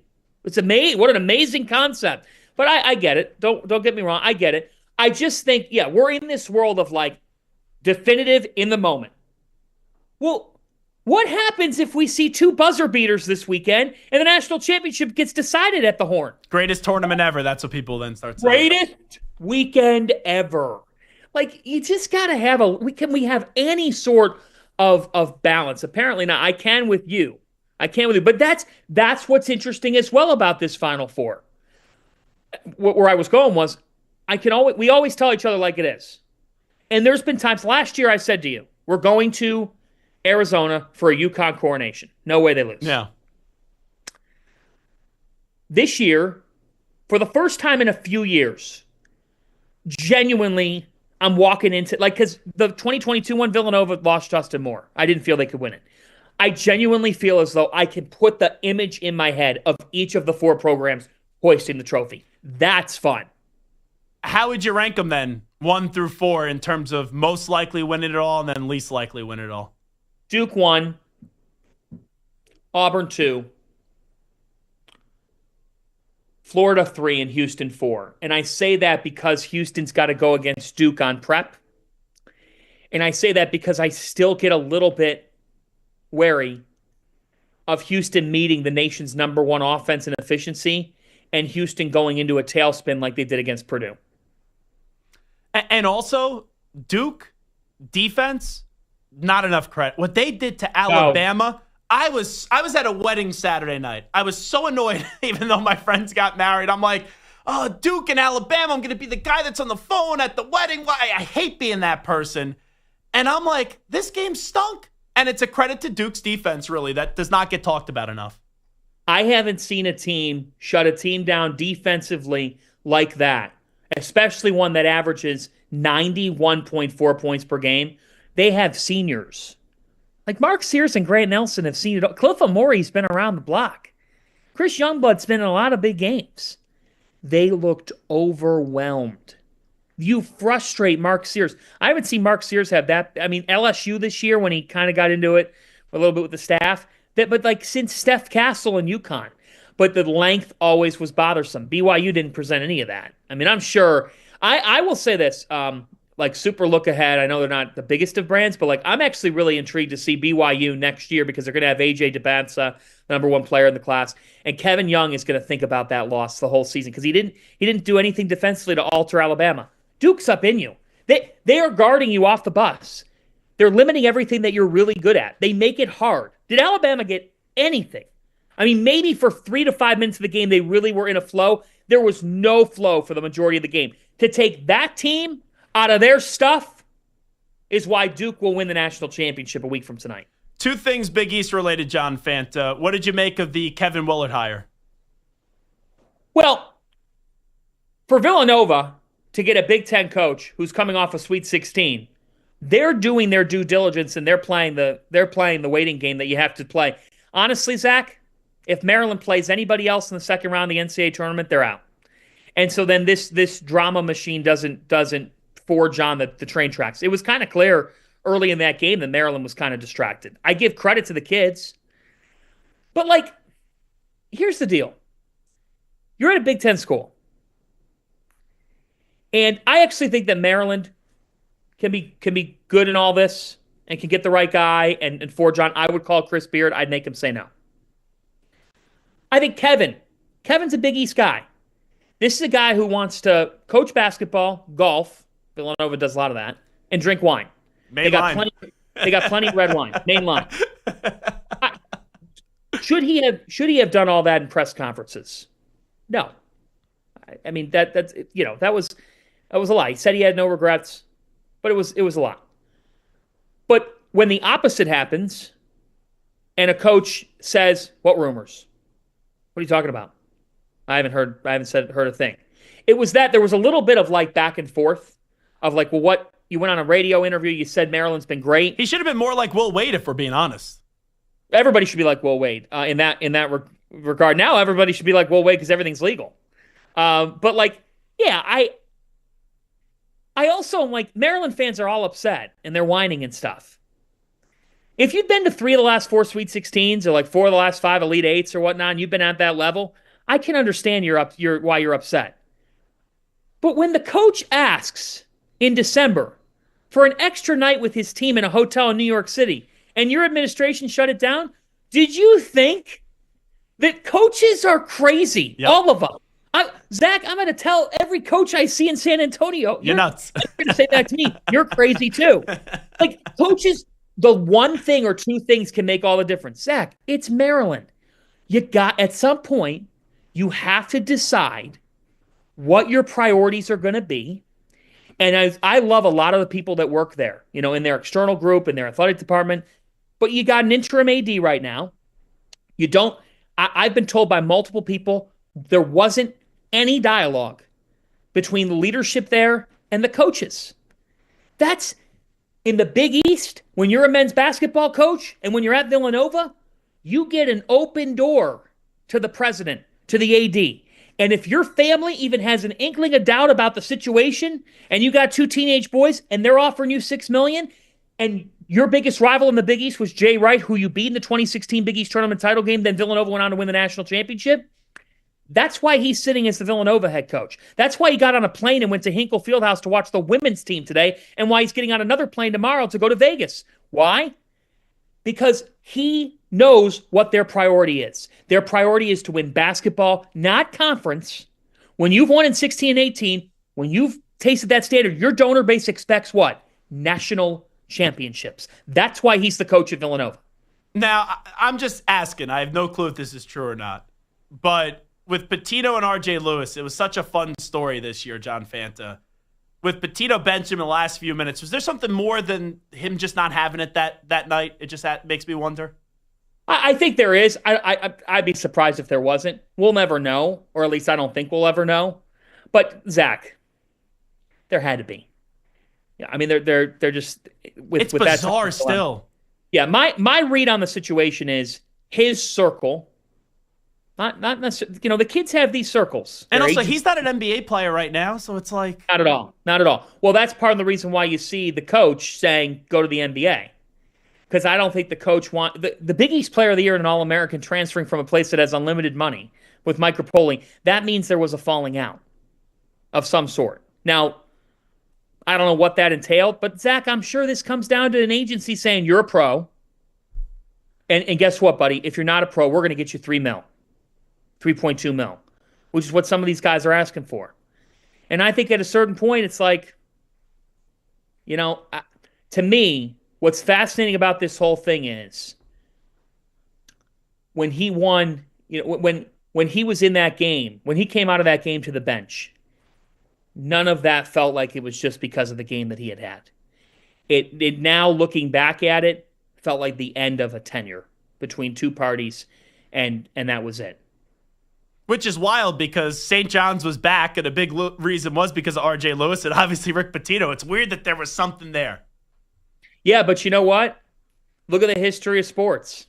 Look at Brady Belichick. Yeah. Look at, Nick Saban rubbed people the wrong way all the time. Shaq and Kobe. Shaq and Kobe. So now in college hoops, things don't have to be worked out. If you have two different wavelengths, the coach can say, that's fine. Go ahead. I will prove to you that we're not the problem. And the player will say, I will prove to you that the coaching staff was wrong. It's a he said, she said in today's day and age. Yeah, it's unfortunate. I literally have 30 seconds. Browns at 2. Who do you want them to pick? Abdul Carter. I think he's the best available talent there. I think Ward is going 1. If they keep the pick at 2, that's who I think they should select. My favorite thing about the Browns today is their owner, Jimmy Haslam. Did you see this? Yeah, with Watson. Comes out and apologizes. Apologizes to the fans. Zach, that's like filing for a divorce, and 10 years later, drunkenly at the family party, you finally have the stomach to say, sorry, kids, I screwed up. The damage is done, Jim. It's done. And he's like, well, I hope we can find a quarterback. What have you done to show us that you are going to find one? It's been a long time. What have you done? So I don't know. You know what, Zach? If they get Shedeur Sanders, here's my thing. At the end of the day, that kid's going to come in the league with a chip on his shoulder, and I know Stefanski's good with system quarterbacks. And you know what? I'll grab my popcorn because at the very least it'll be theater. Because Zach Gelb, do I really want to trot Kirk Cousins out there? Like what? Where am I going at that point? What, 9-8? Congratulations. Here's a cookie. I want to try. Until you get the right franchise quarterback, until you find Jaden Daniels, and I'm not saying either one of these two guys is, nothing else matters. That's why I would go with Shedeur, because at least it gives you hope, and I think Abdul Carter is the best player in the draft. Anyway, John Fanta, always great to catch up. We appreciate it. Thanks so much. If the Giants get him, it'll be a home run, and if the Browns get him, it'll be Thanks, I don't know. The Giants are like kind of the Browns, honestly, now with how bad and it so is. are the Jets. Get in line, buddy. Thanks, Zach. There he is, John Fanta. Always love talking with him. We'll take our final break of the day update time. Here's Zach. Infinity Sports Network Sports Flash. Now, it took the Phillies a little while to break out in their home opener, but they now lead the Rockies by a score of 6-1 in the top of the ninth. Kyle Schwarber with his third home run of the day. The Brewers got crushed again, this time falling to the Royals 11-1. That's now 47 runs through the first 4 games they've allowed. The White Sox with a strong start on the south side of Chicago today, blanking the 0-4 Twins 9-0, pitching a combined 2-hitter, and the Orioles got past the Red Sox by a score of 8-5. The NCAA women's tournament continues tonight. TCU meets Texas, the top seed in Birmingham, while in Spokane, USC without Juju Watkins faces UConn, and Paige Becker's coming off a career-high 40-point performance over Oklahoma. Dylan Harper leaving Rutgers after 1 year as expected to enter the NBA draft. Elliot Cadeau transferring from North Carolina reportedly to Michigan. Stanford has seemingly stabilized its football program by naming former NFL head coach Frank Reich its interim. I'm Rich Acker. This is the Infinity Sports Network. Follow us on X. Our handle is INF Sports Network. That's INF Sports Network on X.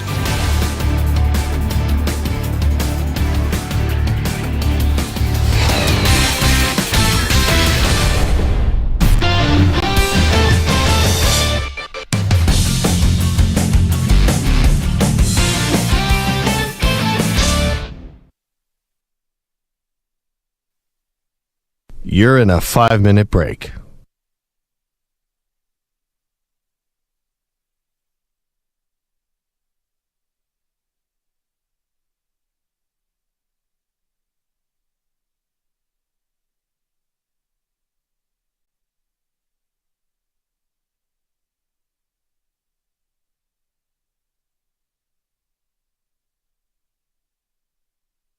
Four minutes, 30 seconds remaining.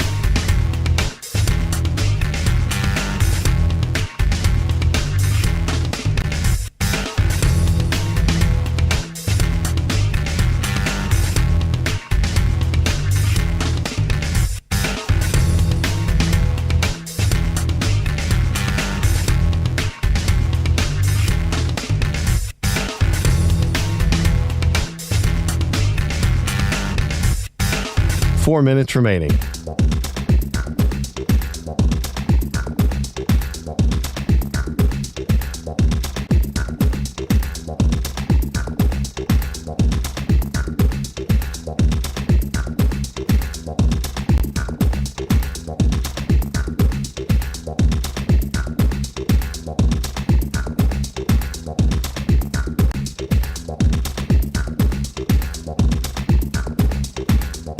Three minutes, 30 seconds remaining.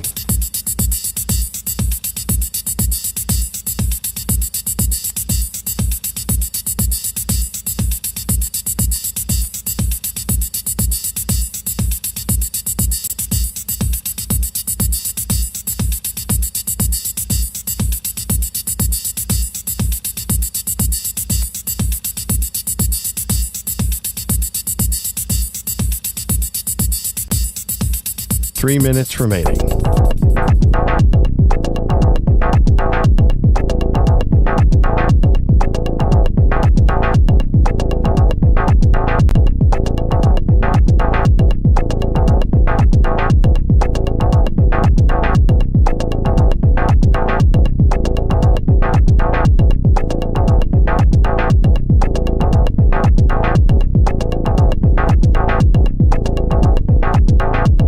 Two minutes, 30 seconds remaining.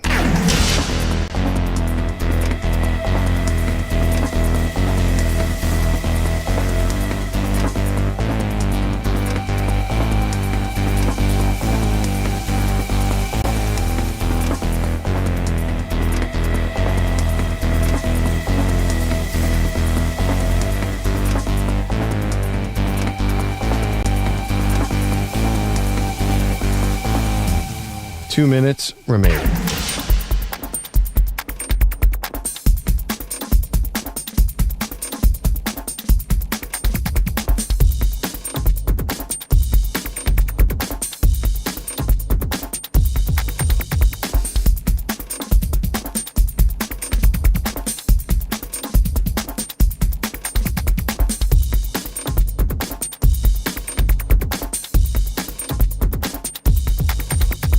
1 minute, 30 seconds remaining.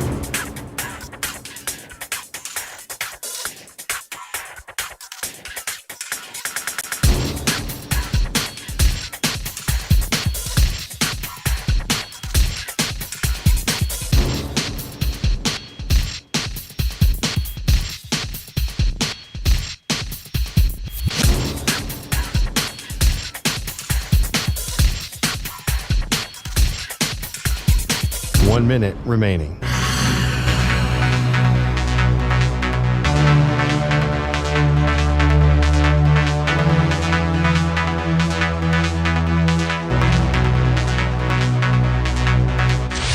Five seconds remaining.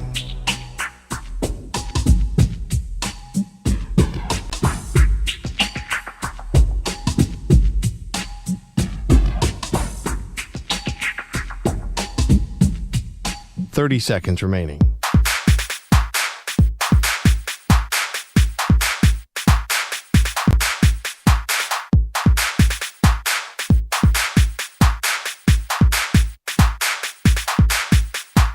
Seconds.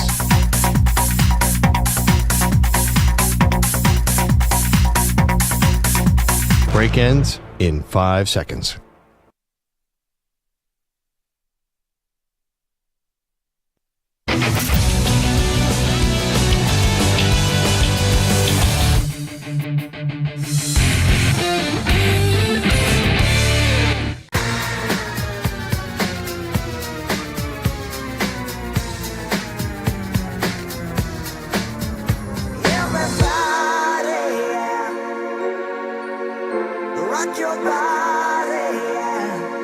Hey, this is Howie. And this is Nick. From the Backstreet Boys. And you're listening to the Zach Gelb Show. And guess what?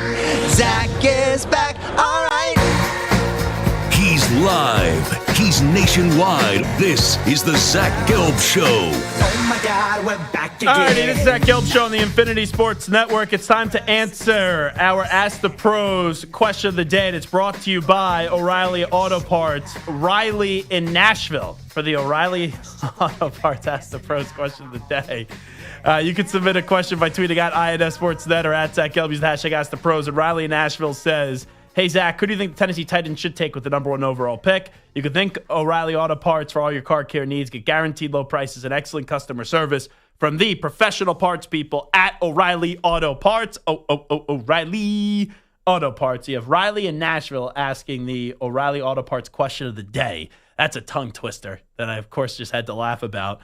Who is going to be, or who I think should be the number 1 overall pick of the Tennessee Titans in the draft? Well, let's hear from Brian Callahan, the head football coach of the Tennessee Titans, when he was asked, would they actually think about trading the number 1 pick for the draft that will get underway on April 24th in Green Bay? I think you do your due diligence and you weigh whatever it is that's being presented. If it's something that is you feel like is beyond the value that you would ever have thought you could get, that's one thing. But then you also have to look at what is a potential franchise quarterback look like. And if you think they're that good and they're that type of player, those guys to me are priceless. There is no price that you can put on those type of players if you think they're that caliber of quarterbacks. And also, let's hear from Brian Callahan one more. Plans for the number 1 pick. I would be wrong to say there's a leader in the clubhouse at this point. We're still going through all of the process. And we got meetings coming up still that we have to finish. When it comes to the Colorado players, both Travis and Shador, their pro day and then their private workout. So we're just looking for those guys to perform, and that's all we're looking for. Here's what I think they should do. Draft Cam Ward. It's the same thing with John Fanta, right, that we just discussed, where you look at the Browns, they have no hope right now without a quarterback. So sure, you could say like I can, that Abdul Carter's the better player. Sure, you could say that Travis Hunter is the better player. But the value of the position is so much greater at the quarterback position. So for me, I think you need the quarterback. Tennessee doesn't have one. Mr. Mayo Boy isn't cutting it in Will Levis. And, I like Will Levis, but he's just not a good pro quarterback. I don't think anyone should be surprised after watching him play at Kentucky. So I would then take Cam Ward. Brian Callahan is now in his second year on the job. wanted to basically strangle himself last year watching Will Levis play. I didn't think he was going to survive the season. So now you have to go on out there and you have to get the quarterback. That's what I would do. That's what I would do. I would take Cam Ward with the number 1 overall pick. All righty. That will do it for a Monday edition of the Zach Gelb Show on the Infinity Sports Network. I guess Craig Carden was in our YouTube chat. Now, some people may be like, oh, that was a fake Craig Carden when Fanta was on. It would make sense. You know, I don't want to say I set them up together on high. But, I kind of put Craig on the John Fanta train a year ago. Now he uses them all the time on his Fox show. So it wouldn't surprise me when Fanta puts something out, and then Craigie jumps in here for a few minutes to watch it on the YouTube. But it could be a fake account. You never know. All righty, but that will do it. Big thanks to John Fanta for joining us. Big thank you to Bruce Pearl for stopping on by as well. We'll be back tomorrow at 3 p.m. Eastern, noon Pacific time on all of our great Infinity Sports Network affiliates, Sirius XM Channel 375, the free Odyssey app, and streaming on YouTube. Samter Stu, Act, thank you very much. Big thanks to each and every one of you. Be back to Binyan, everybody. We out. Bye-bye. Peace.